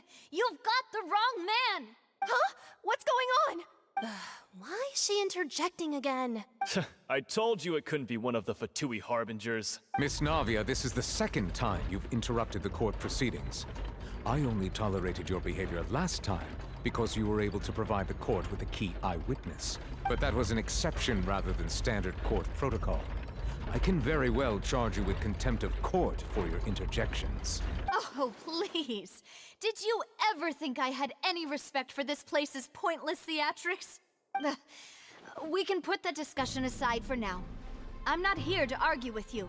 I'm here to charge the true culprit behind the serial disappearances case. And if my charges prove true, then Tartaglia here will be proven innocent by default, correct? Oh, a young lady has charged in and offered to clear my name. How fascinating. Well, I'd gotten half bored to death by all these rules and procedures anyway, so I'll take you up on that offer. So, Your Honor, is there nothing else for me to do now? You may take a seat for now in the audience, but that doesn't mean the suspicions against you have been lifted. Now then, Miss Navia, who is the person you would like to charge instead? That person is...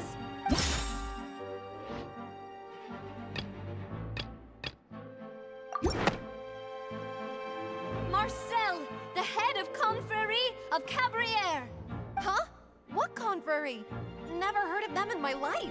I've heard of them, but weren't they Spina di Rosula's sister organization? Oh, is this going to be a friends to enemies type situation? Please let me remind you, Miss Navia, that charging someone is an incredibly serious matter. Committing to the charge also means taking on the legal responsibilities associated with it. And if the charge fails, depending on the circumstances, you may also be charged with the crime of making a false accusation. Knowing this, do you still wish to charge this man? Yes, I do.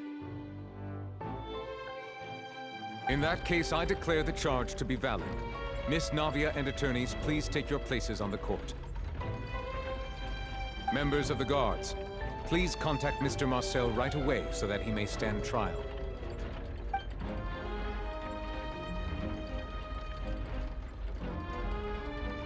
Mr. Marcel, you will not require an attorney. Is that correct? Apologies. It all just happened so quickly. I still haven't figured out what's going on. I think an attorney won't be necessary. This is probably just a misunderstanding between me and Navia. Very well. In that case, since both sides have now arrived, Miss Navia, please present your charges. I would like to take everyone back to 3 years ago, to the case of Callus the Unfaithful. Only through elucidating what really happened in that case can we connect all the dots for the serial disappearances case. Navia, do you really think that I was the one who killed your father? Come on, why would I do that? Callus was my benefactor, and remember, both you and I only ran to the scene when we heard the sound of a gun. If that's enough to make me a suspect, wouldn't that make everyone at that banquet a suspect as well? I think there's no point in getting into the specifics right now. The audience doesn't even have the big picture yet. Even I'm struggling to remember some details of that case. Exactly correct, Your Honor.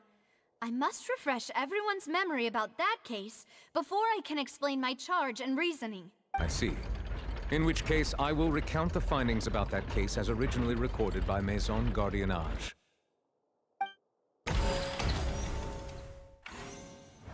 On the day of the murder, Spina di Rosula hosted a large banquet in a countryside estate owned by the Confrérie of Cabrières.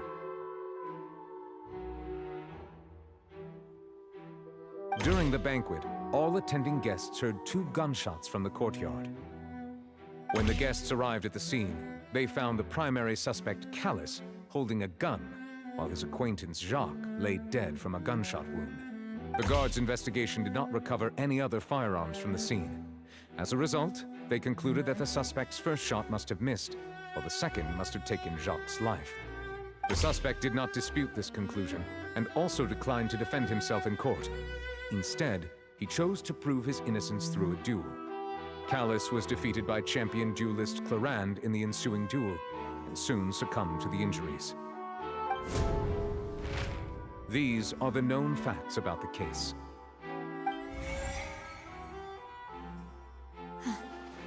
The one with the motive to kill was Jacques, not my father. And even so, Jacques still had no reason to pull the trigger. In truth, the third person shot Jacques first, and was shot in turn by my father when my father seized the gun from him. After that, the true culprit turned the third person into water, erasing all traces of him from the scene. Thank you for the summary, Your Honor. Of course, the guard's conclusion appeared quite sensible to us at the time. However, we should revisit the case now that we've gained new information about the abilities of water from the primordial sea.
The testimony of the victim's family confirms that Jacques had thoughts of assassinating Callus when he set out for the banquet. However, in the end, he reconsidered, and instead shared everything with Callus, hoping to seek the latter's protection. Unfortunately for Jacques, the true culprit had already considered this possibility, and had sent out another assassin.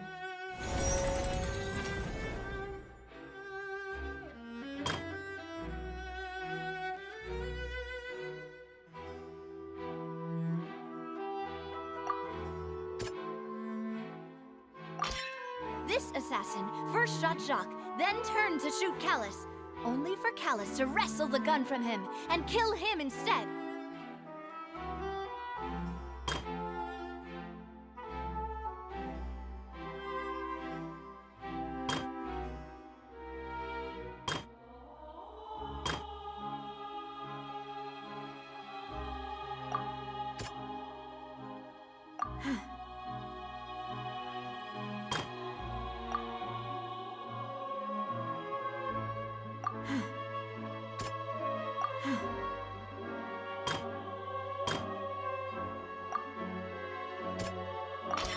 A pile of clothing was found at the scene.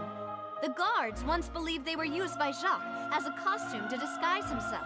But now, it is clear that the clothes were proof that there was a third person at the scene, and that they were turned into water after committing the murder. Since it was raining that day, the culprit was confident that they could use the rain to wash away all traces of their dissolved accomplice.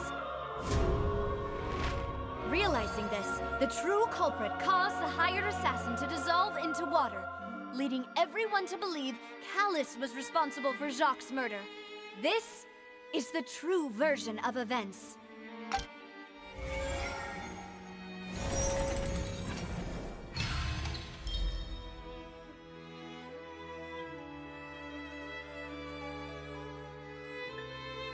So that's what happened. Wait, you're telling me something as dangerous as water from the primordial sea has been used for all these years? What a great theory. It also explains Callus's and Jacques' respective motives. I guess they didn't shoot each other after all. Mr. Marcel, you are the one being charged with the crime. You should provide a rebuttal if you wish to prove your innocence. Ah, but I think I agree with everything Navia just said. In fact, there was nothing in her speech that directly implicated me. Then, may I ask some questions? In my opinion, we primarily need to determine two things. One, do you have the evidence to back up your claims? I'm afraid not. At least not at this very moment. Boo! If you don't have any evidence, you should just go home! I may not have the evidence with me, but I know where I could go to collect it. If we look up the deserted clothes against a record of people who went missing around the same time, we should be able to find a match. Considering the serial disappearances case, the guards probably kept careful records of all missing persons from around that time, regardless of age or gender. That makes sense to me. Monsieur Neuvillette, I would consider this to be a reasonable investigative direction. Why do I feel like Farina's acting a little differently today? Maybe she's scared of embarrassing herself again? Alternatively, she's become more diligent after charging an innocent citizen in the last trial. My second question has to do with the ensuing duel. If the truth is indeed as you described, then why didn't Mr. Callus explain himself in court? If he had testified that a person had been dissolved, he could have at least mounted a defense. I've thought about this too, and the answer is actually pretty simple. He felt there were things that were more important to him. The dissolving power of water from the primordial sea is an important secret for the true culprit of the serial disappearances case. My father could have exposed it for all to see, but he chose to take it to the grave. At that time, Spina di Rosula was in dire straits, and his reputation had already been shattered. He had no guarantee that going forward with the truth would allow the culprit to be brought to justice. What was certain, however, was that it would paint a gigantic target on my back. Boss once told me that Demoiselle had already been selected as the next target of the serial disappearances case. What? If the secret had gotten out, the culprit would have fought an all-out war with Espina right there and then. I wouldn't have been the only one in danger. All of us would have stood to lose our lives. Of course, the guards might eventually figure out the truth of the matter and determine that we were in the right, but what good would that do? How can a hollow verdict protect anyone?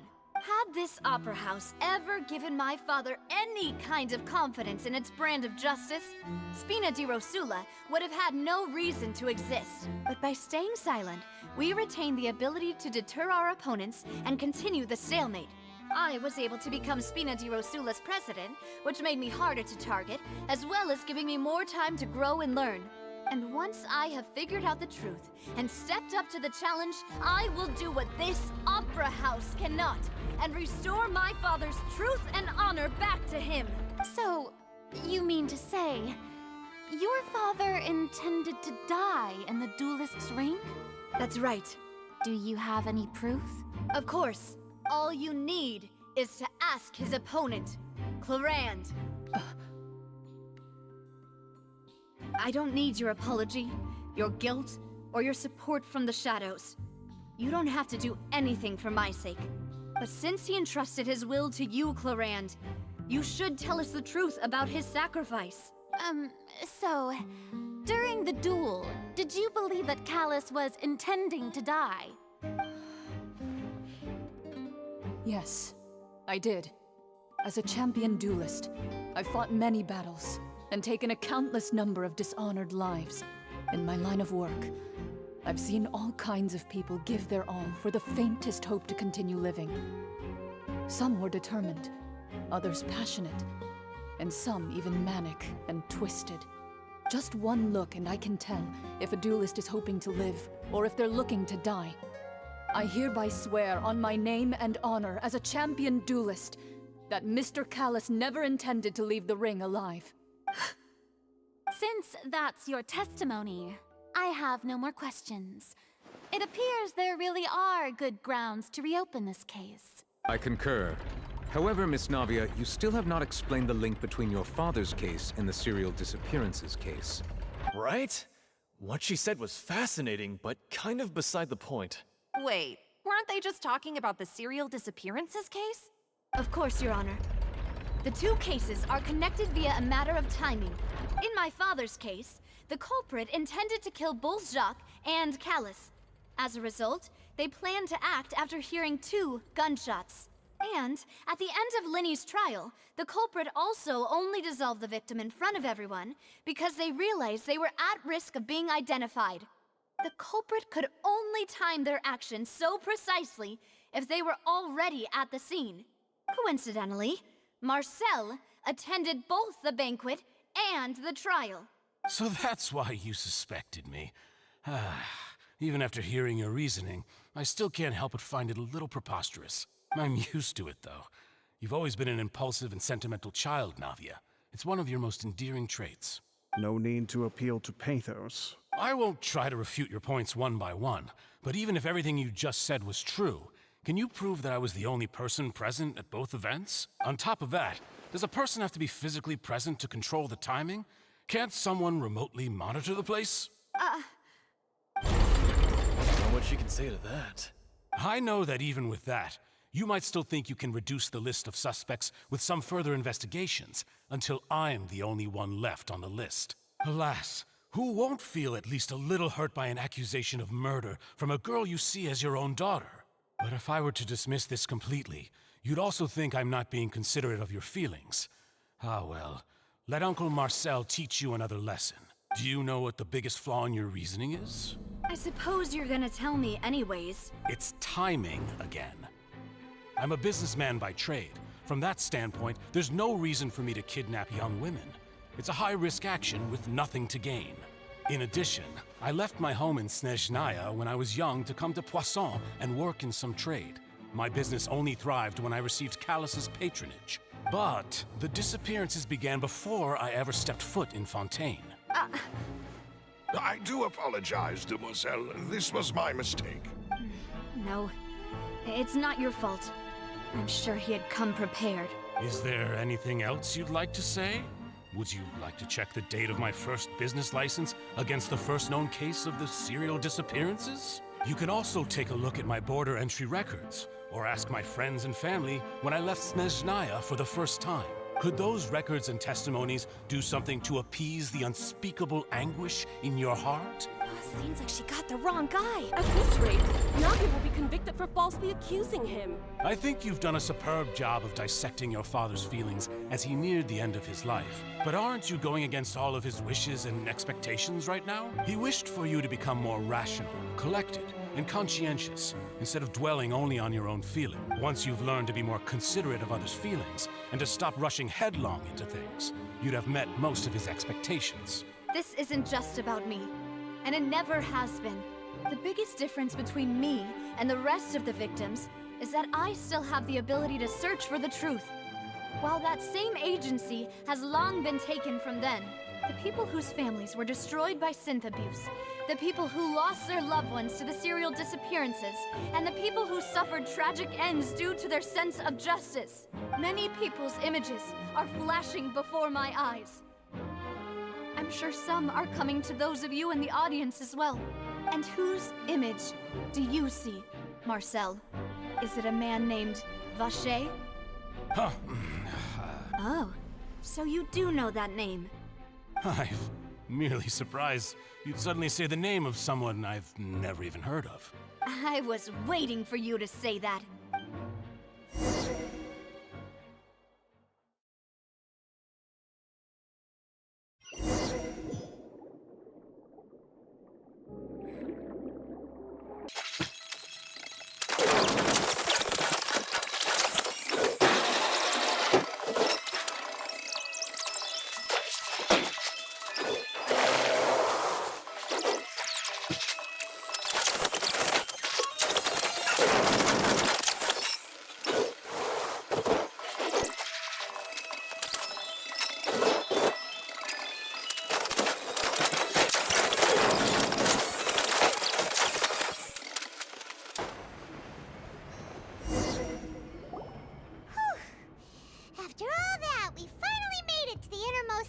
problem. Though, as expected, the mastermind isn't here. That's right. Then let's hurry up and find some evidence so we can get back to the Opera House and help Navia!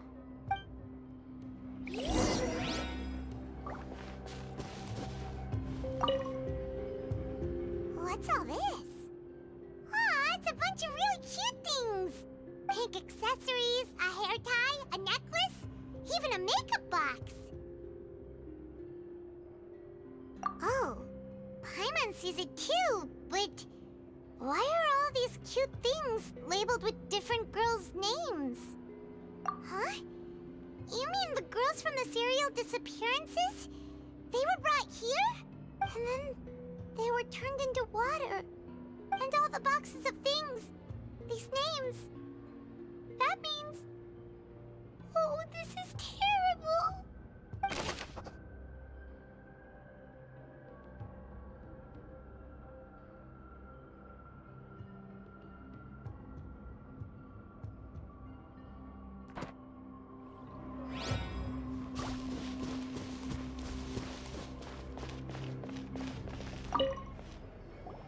Whoa! There's so much synth here! And so many bottles of ingredients that probably just contain the waters of the primordial sea. Mixing in progress? Ready to drink? Stock sample? Huh. They've also got all the synth pretty clearly labeled. Whoa! There's even fruit-flavored synth? Yep, it's super obvious.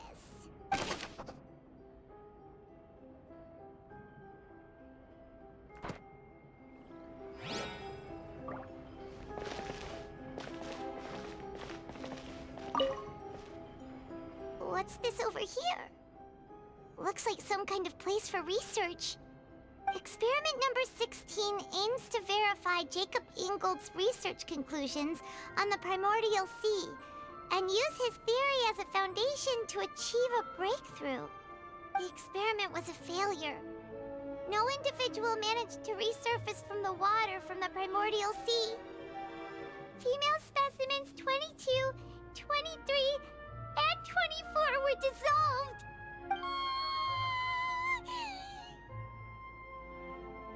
Sorry, Traveler. Paimon will try her best. It's just that Paimon's never read something so scary before. How can someone write something that terrible in such a matter-of-fact tone? You read the rest. Paimon's too scared to keep going.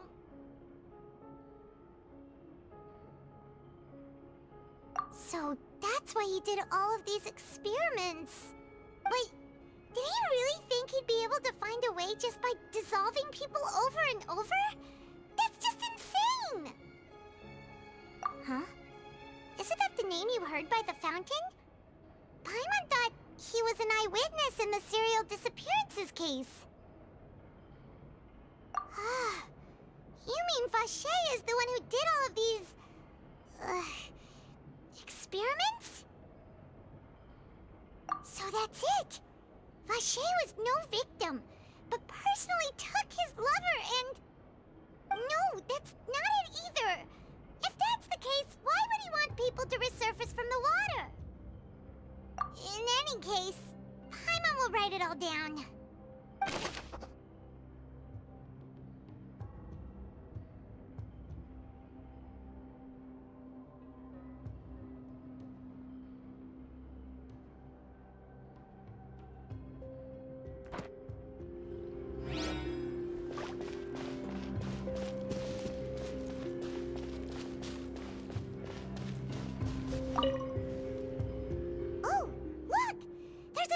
Looking basin over here, and it's full of water. That means this is where they make all the synth, and that special water is the main ingredient. If you dilute it with normal water, you'll get synth, but the pure stuff can dissolve a human. Paimon will take notes on this incriminating evidence.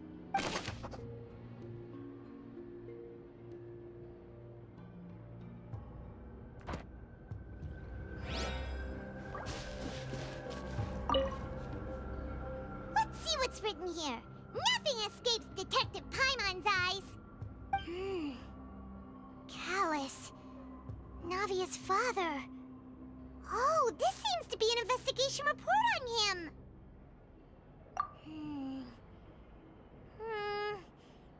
Yep, it's about finding someone to assassinate Jacques and Callus because of a lack of confidence that Jacques himself would go through with it. This should prove the existence of the third person, right? We still have not determined the exact content of the key information Callus has passed on to certain members of his organization. The old dog's a real menace to deal with. Even if he abides by the promise he's made to us, he will still have the upper hand. He can act whenever he wants to make our lives miserable. The only option left is to remove him from the picture entirely.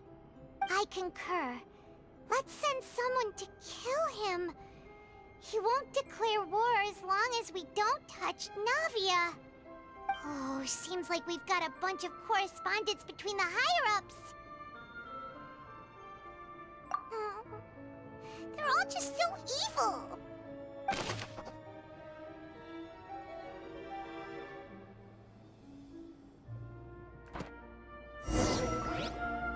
We've looked at almost everything here, and it seems like our theories were spot on. But yeah, we haven't found anything that reveals his true identity. No wonder even Neuvillette wasn't able to find anything. Whoever it is probably destroyed everything to do with that name a long time ago. That way, even if we bring all this back to the opera, we won't be able to identify the true culprit. Sure thing. Paimon won't admit defeat to this guy either.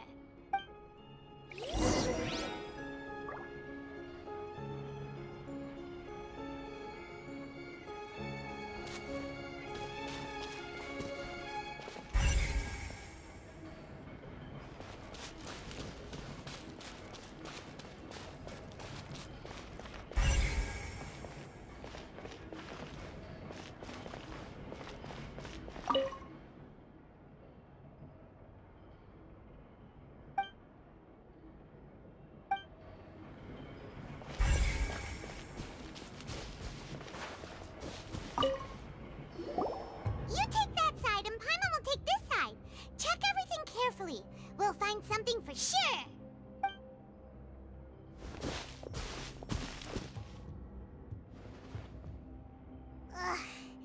Nothing at all. And Paimon can't even find snacks either. Whoa, really? Let Paimon see. Vinier. Isn't that Vache's lover's name? Then you found her diary. Let's see.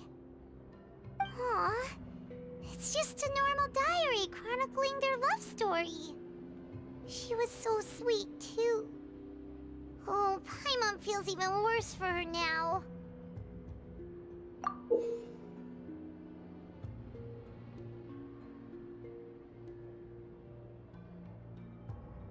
So many! A whole page's worth!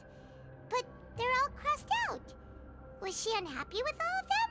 The final name she decided on was Marcel. Wait, but Marcel's pretty old. Has this case been going on for so long that he's Vache and Vinier's grown son? Hey! Paimon still hasn't figured it out yet.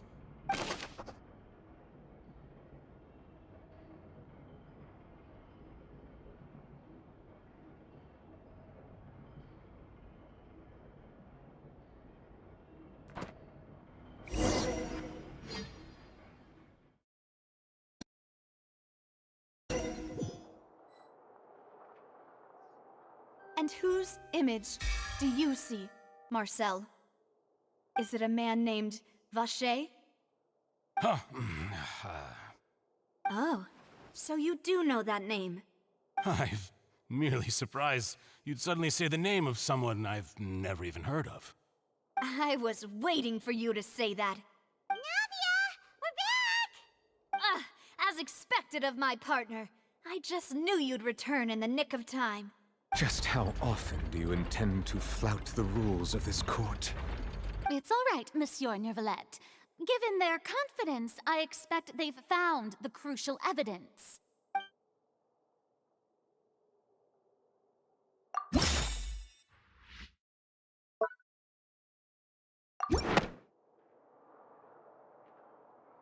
But the truth of it, Marcel, is that you've always been Vacher. Huh? We've investigated your lair and we already know everything! After your lover, Venier, was dissolved, you kept abducting young women to experiment on the hopes of bringing her back to you! You even created Marcel as a new identity and destroyed all records of your past as Vacher! So that's it. Even the villains in opera performances rarely go that far. And with that, Marcel's motive has now been established. This information regarding your past also dismantles your prior timing defense. Well, Marcel, do you know where you went wrong? You fixated your gaze on the lover that passed away, instead of paying attention to the living people around you. So, you never noticed how we changed, or how we grew as individuals. You also never understood Boss's real expectations for his daughter. Or our determination to see things through. Your determination. Mr. Marcel, please speak up now if you would like to defend yourself. Otherwise, the trial will move on to the next stage. Do you really think I wanted to do any of this? Pay attention to you? What for? Have you ever paid attention to me? Ever empathized with my pain? Ever known how it feels to watch the love of your life dissolve right in front of your eyes? No one helped me. No one even believed me. All those decades ago, even the officers from the Maison Gardiennage were laughing at me. They said there's no way a human being can turn into water. So I must have gone mad from grief. Vinier's death was brushed away by all of you as if it didn't matter at all. Well, now you know, don't you? Ha! Well, it's too late now. All those who were dissolved are gone forever. You only have yourselves to blame. You set up this ornate opera house in pursuit of your so-called justice, your beloved drama, while turning a blind eye to the suffering of the people. Venier is dead. We promised each other that we would always be together. Wherever she goes, I will follow. But I'm not from this blasted place, so I can't be dissolved, no matter what I do. Hey, is that water from the primordial sea that he's drinking? I can't dissolve! Can't dissolve! Can't dissolve! Do you all see? I can't go, I can't follow. So if I can't go where she is, what choice do I have but to try to bring her back? I did all of that, and in the end, that accursed Callus still got the better of me. I spent my entire life living on pins and needles, only to get stabbed by his idiot daughter at the very end. The suspect is exhibiting signs of mental distress. Guards, please restrain him. Don't touch me! Don't anybody come near me! I still need to save Venier. A promise. We made a promise. Venier. Venier! Please, Venier! Don't think badly of me. All I want to do is fulfill our promise. At this point, the verdict of this trial is clear. With Mr. Marcel's conviction, the charges against Mr. Tartaglia no longer have any basis. Fine by me. I was in a bad mood, but after a show like that, I'm actually feeling pretty good. Traveler, please submit all the evidence you have collected to the guards, so that I might review and summarize the truth behind the serial disappearances case.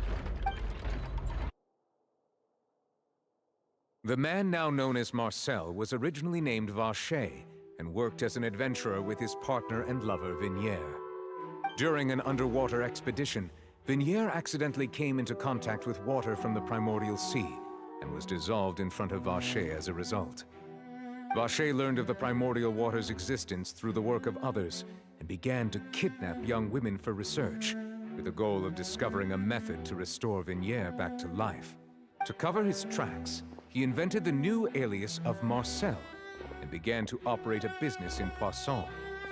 During the course of his research, Vache discovered that a diluted concoction of water from the primordial sea can induce feelings of euphoria, and began to manufacture and market synth.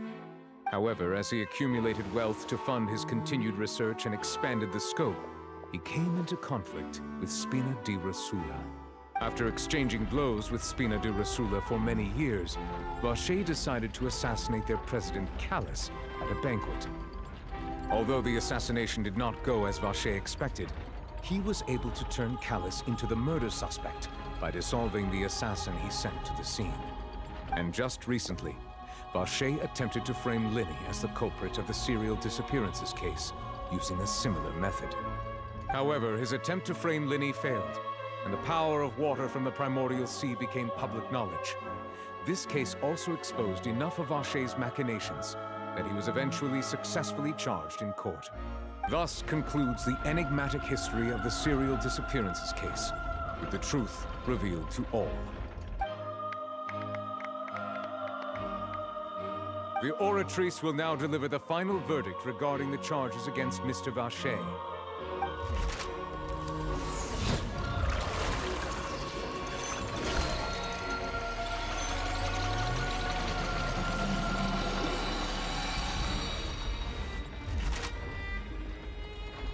According to the judgment of the Oratrice Mécanique d'Analyse Cardinale, Mr. Vache is guilty. Guards! Take Vache away. Good. It's what he deserves. With that, the serial disappearances case is over now. We really just witnessed history. Who would have thought the true culprit would be such a polite and well-spoken guy? Yippee! We helped Navia bring the bad guy to justice! He's hurt so many innocent people and now he's finally getting what he deserves! Huh? Are you okay? Demoiselle, you were absolutely brilliant. The day our late boss had always hoped for has finally come. You can rest easy now, knowing justice has been served. Yeah. It's finally over. It's all thanks to you guys. And my partner. See, Papa? Spina di Rosula's still doing well with me at the helm. Well now, hasn't this been a most delicious piece of drama? The villain has been caught, justice has been served, past wrongs have been righted, and it's a big ol' happy ending. Since it's been such a great show, I'll just let the false accusations against me slide. Either way, I've still got some business to attend to. So, if you'll excuse me... Please wait just one moment, Mr. Tartaglia. What now? None of this has anything to do with me. According to court protocol, since this trial was initiated due to a charge against you, a verdict must also be made regarding the initial charge before the trial can conclude. Oh, come on. Is this really necessary? Haven't you already caught the real criminal? Isn't it time for side characters like me to exit stage left? Please respect the laws of Fontaine. This has always been the rule. All right, but this sure is a lot of hassle. All I need to do is stand over there, right? Let's just get this over with. Through evidence presented in the public trial that was just held, it has been established that Mr. Tartaglia has no direct connection to the serial disappearances case. The guilty party has been identified, and thus it is logical to suppose Mr. Tartaglia is innocent of the charges. We now turn to the Oratrice Mécanique d'Analyse Cardinale to render the final verdict on the charges.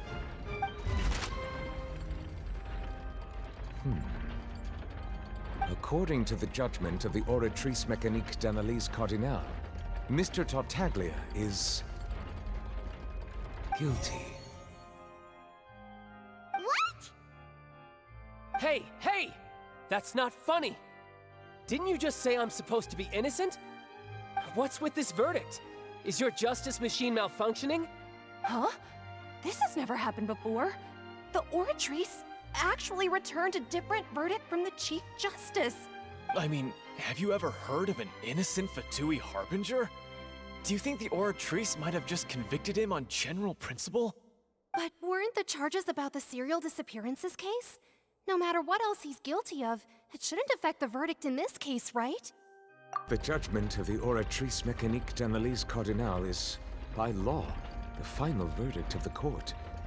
We must accept the guilty verdict. Guards, please take the suspect into custody per court protocol.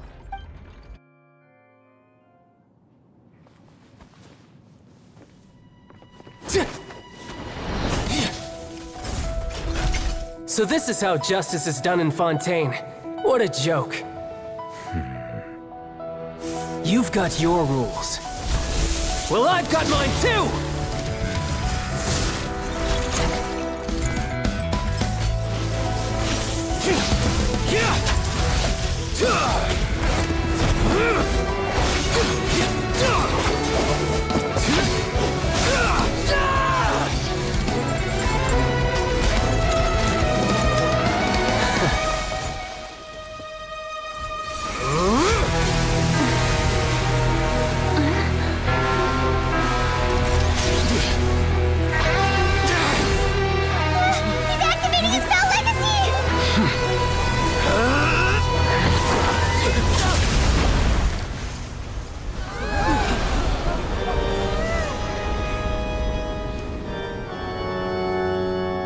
I am sorry.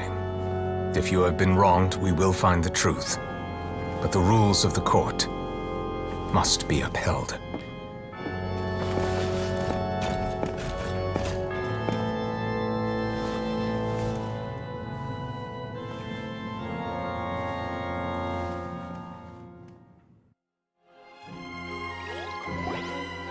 Hey, Monsieur Novelette, what's going on? Shouldn't they have been cleared already? Apologies. This is also the first time I've encountered such a situation. However, according to the rules established at the conception of Fontaine's court system, the Oratrice's judgment is the final verdict of the court. All I do is follow court procedure. As for why the Oratrice arrived at the conclusion it did, you should probably ask someone more knowledgeable than me. Why are you looking at me? I had nothing to do with it!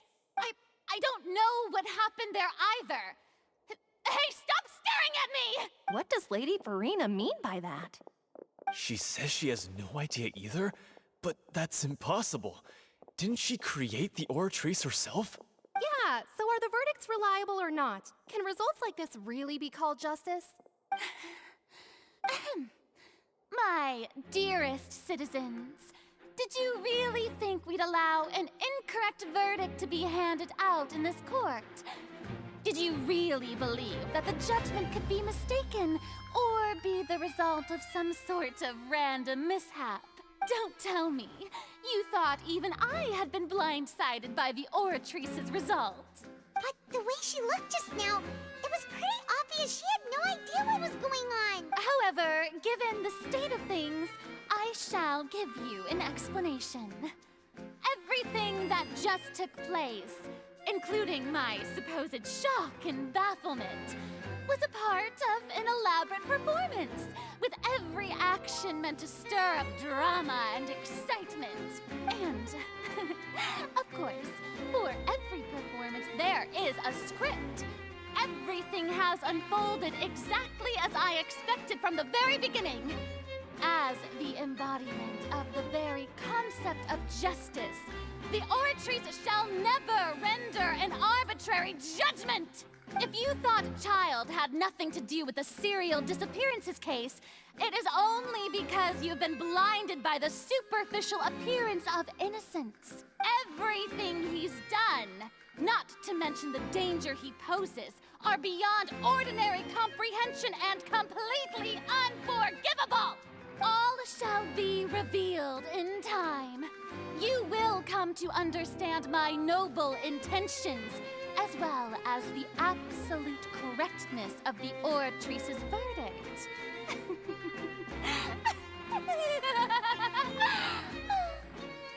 Now, having said that, although I hate to leave things hanging in suspense, it is now time for this performance to end. As the lead actress, I shall be the first to take my leave. Toodaloo! So she chose to make her escape after all, did she? So you're saying we shouldn't put much stock into what she just said? She probably just put on that performance to save face. As for the truth, it's unlikely that she actually has any idea. However, please be assured that I will continue to investigate this case in a personal capacity. Just as I promised, if the judgment has been incorrect, we will do our utmost to clear his name. All right. Even though we feel pretty badly for him, we'll take your word for it for now. After all, he's done plenty of bad stuff, so he should have known he'd go to prison someday, right?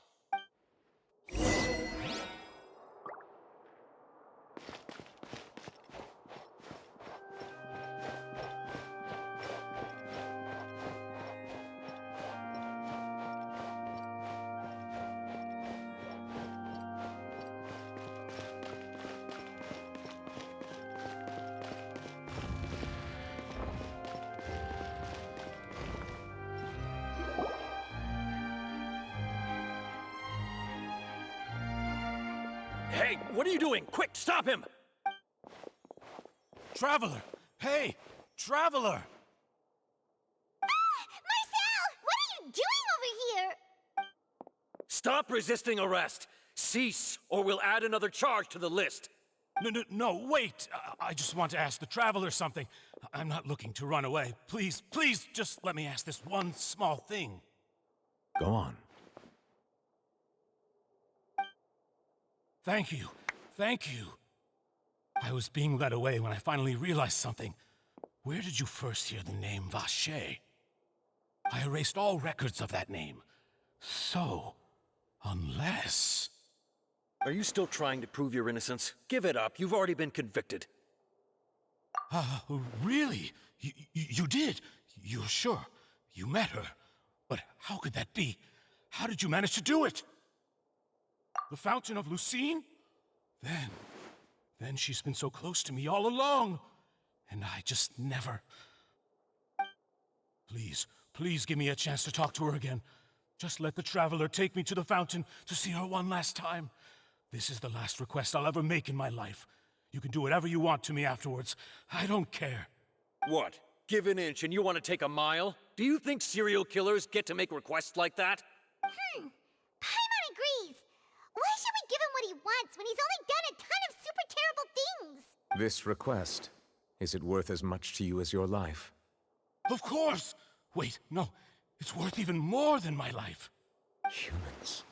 Will they betray the instinct to live just to satisfy spiritual needs? Very well. I will grant your request. Your Honor, I fear that... I will go with him. You do not need to worry about any escape. In that case, I shall leave him in your most capable hands, Chief Justice. Thank you, Your Honor. Oh my God, bro. Oh, hell no, man. What the fuck, man? Get your ass on, boy. You get your goddamn ugly ass on.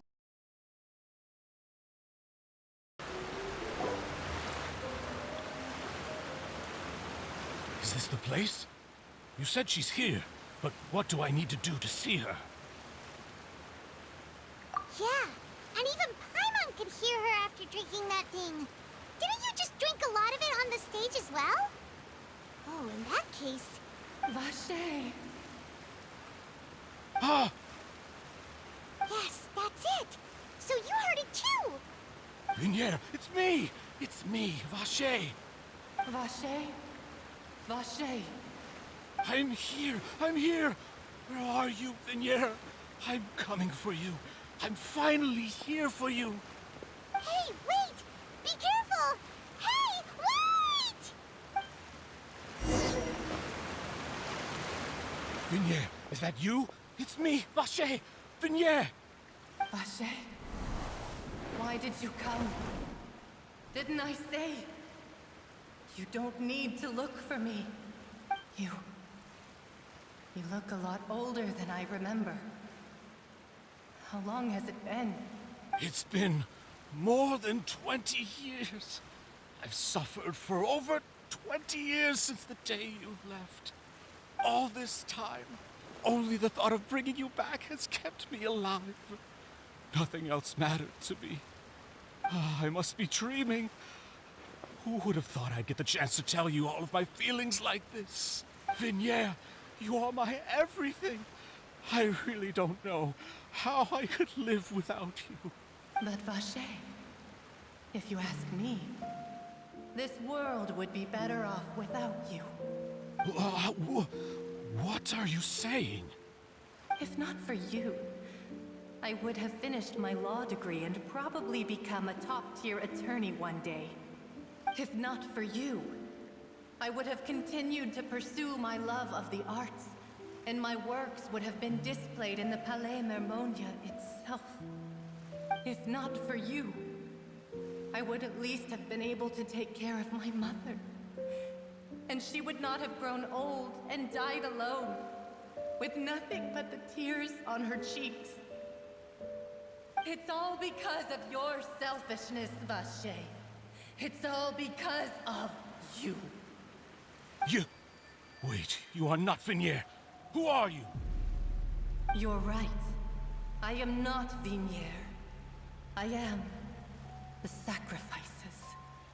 Every woman who died by your hand, as our bodies dissolved, our consciousnesses flowed back to the primordial sea. Our thoughts circulated endlessly within the primordial sea, and we were no longer individuals. But we became one, just as streams of water come together in the sea. I'm Cressy. I'm Lemony. I'm Azine. The only one I am not is Vignier. Why? But then, where is Vignier? She doesn't want to see you anymore. Every tendril of her consciousness is avoiding you. This is what you get for your selfishness. Your selfishness robbed us of our lives and our futures. You said time and time again that you'd do any and everything for her. But did you ever consider whether she'd want to see you do the things that you did? If she would despise you for what you became?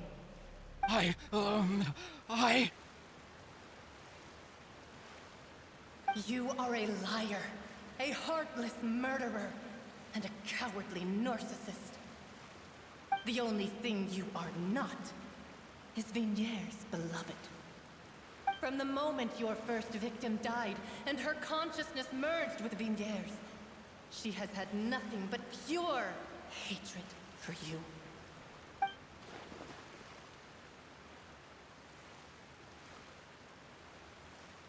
No! Yeah! She can't hate me. Let me see her, please! Have mercy! You still don't understand. When I said don't look for me, that came from the real Vignier. She really doesn't want to see you anymore. But on top of that, she also said that because it's her final drop of pity for you. She said that because she knew that if you did come here, we will show no mercy to you. Vache. Vache? Vache. Vache. Vache. Vache. Drown.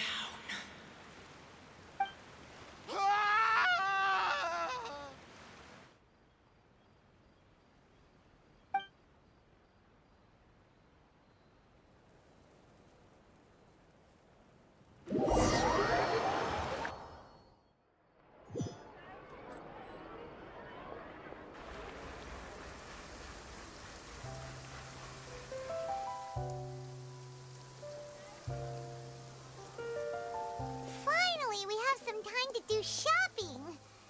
Gosh, it's really been a long time since we've been able to relax.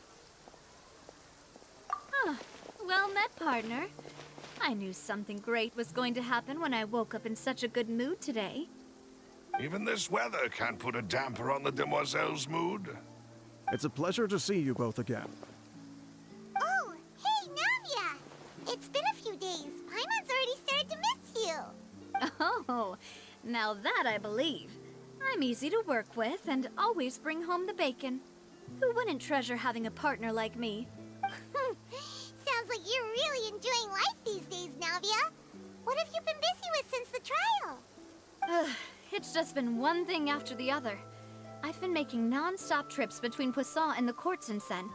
Everyone from Spina di Rosula organized a memorial for my father. We never held a memorial when he first died, since everyone knew that even if we held one back then, no one was going to come. This time, though, everyone in Poisson, and even many people from the court, all attended.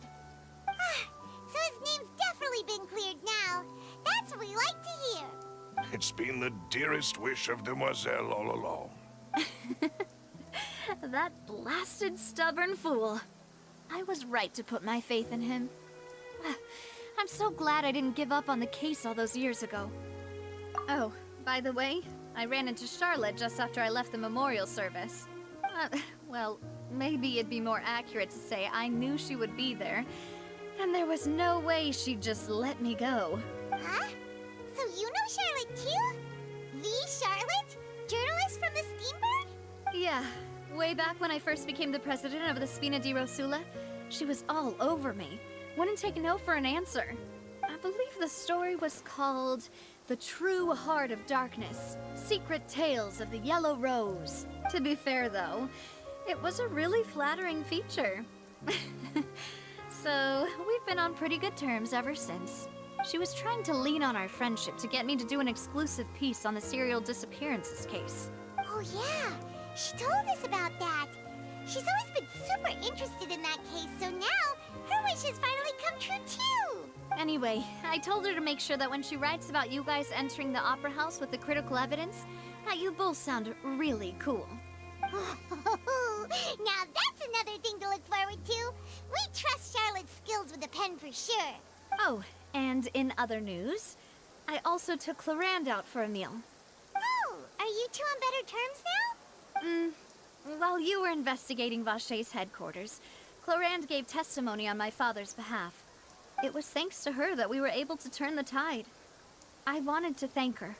I mean, there's also no point in being awkward all the time, so we took the chance to reconcile with each other. Oh, that's great. Paimon also thought Clarand wasn't actually a bad person.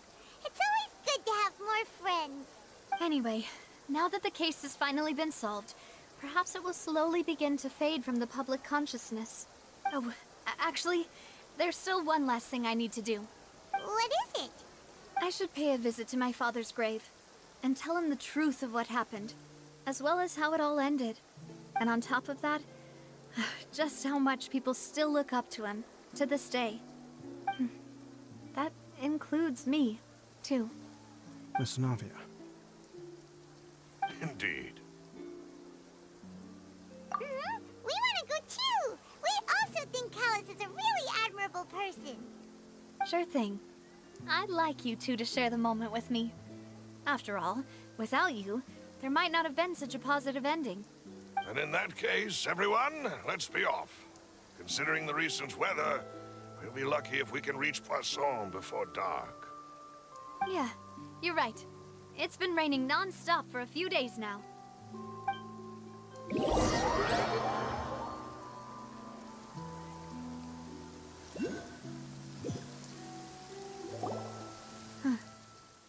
This is where my father's grave is. To be perfectly honest, even I haven't been back here for a long time. Huh? There's someone there already. Wait, that figure. It can't be... Isn't that Nervalette? Why would the Chief Justice be here? Huh? Navia?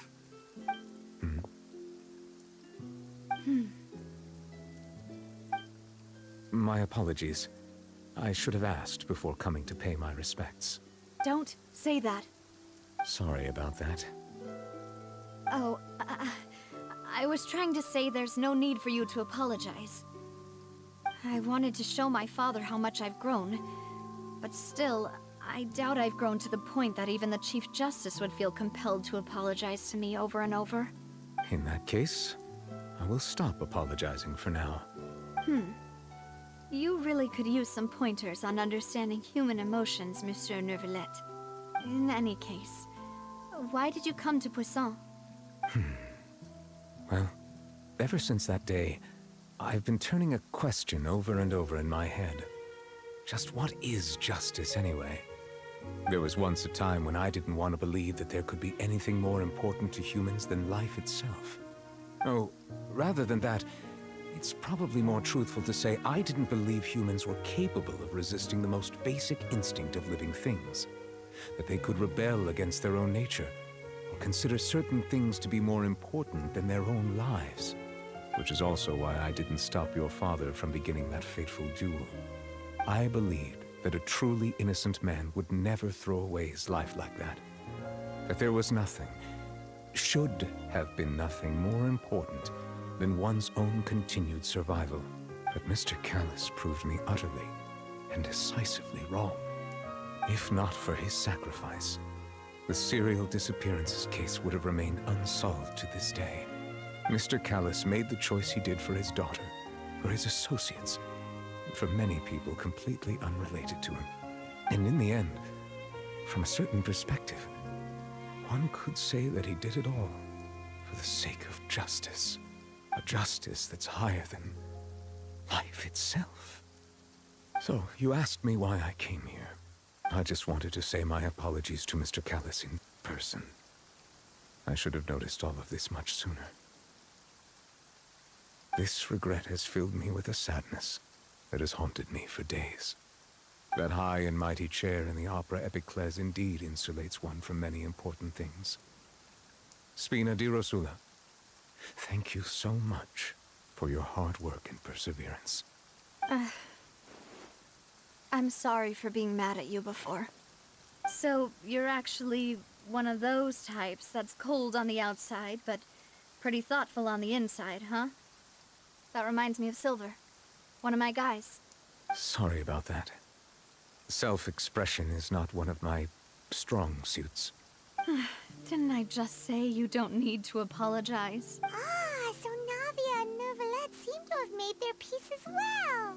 Let's not disturb them for now. We can wait till after they're done.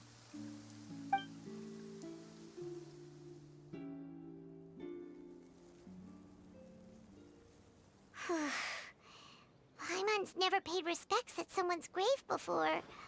Did Paimon do anything rude there? Huh? Oh, Paimon didn't know that was a thing. But Paimon doesn't know what she would do if she can't fly. Oh no. Paimon hopes Miss Navia won't be too mad. Anyway, Neuvillette is still standing around there.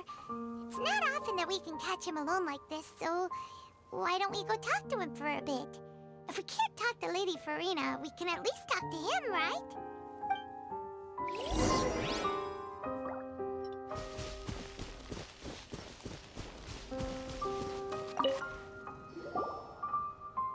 Oh, it's you two. Did Miss Navia invite you to come pay your respects to her father? We ran into Navia on the streets today, so we just followed her here. I see, I see. Then is there something that I can help you with?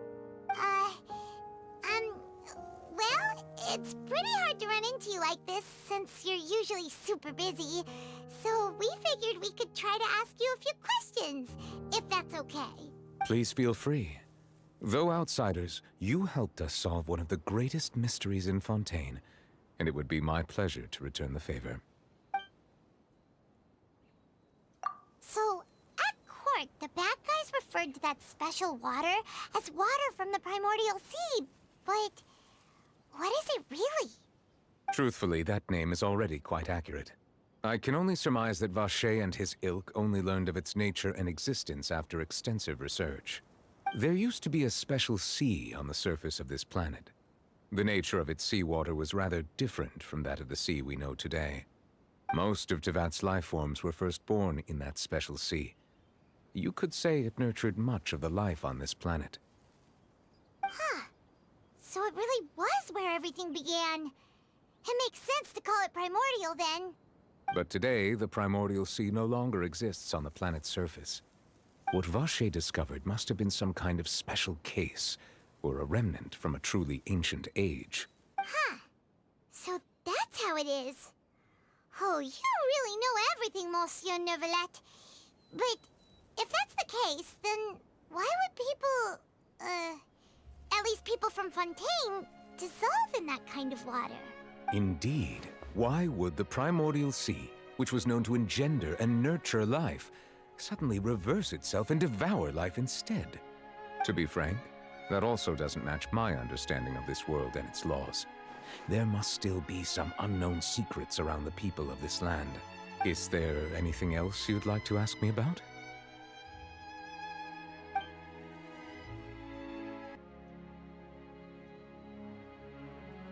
That the sea levels will rise and everyone will be dissolved in water, leaving Furina crying alone on her throne, but the sins of the people will be finally washed away for good.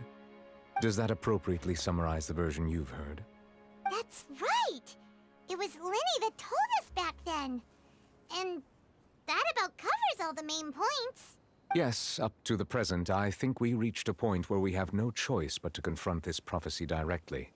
Rumors have it that this prophecy is rooted in the last words the former Hydro Archon left to the world before she passed away. A prophecy?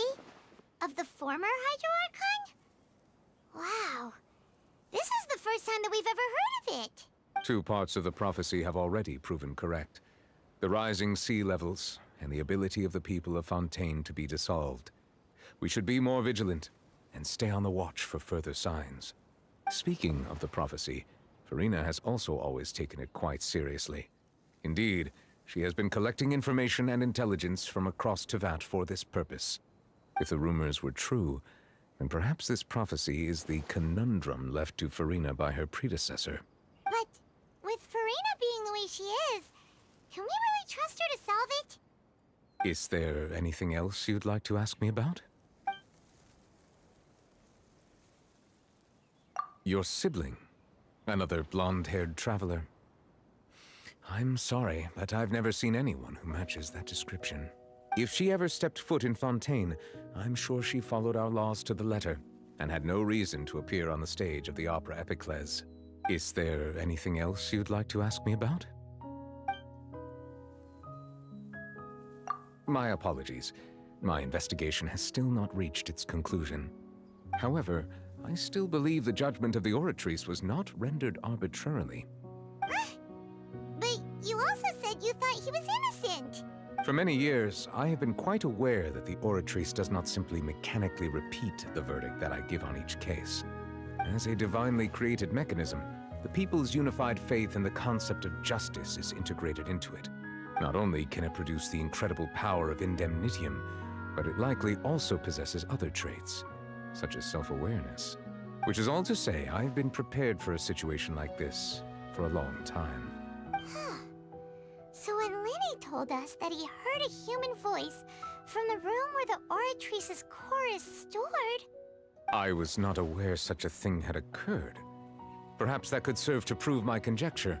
I will add that to the list of items to investigate. In any case, I am inclined to believe that the Oratrice does have a methodology all its own. We just do not have enough information. Based on Furina's reaction, I doubt even she had any idea what was going on.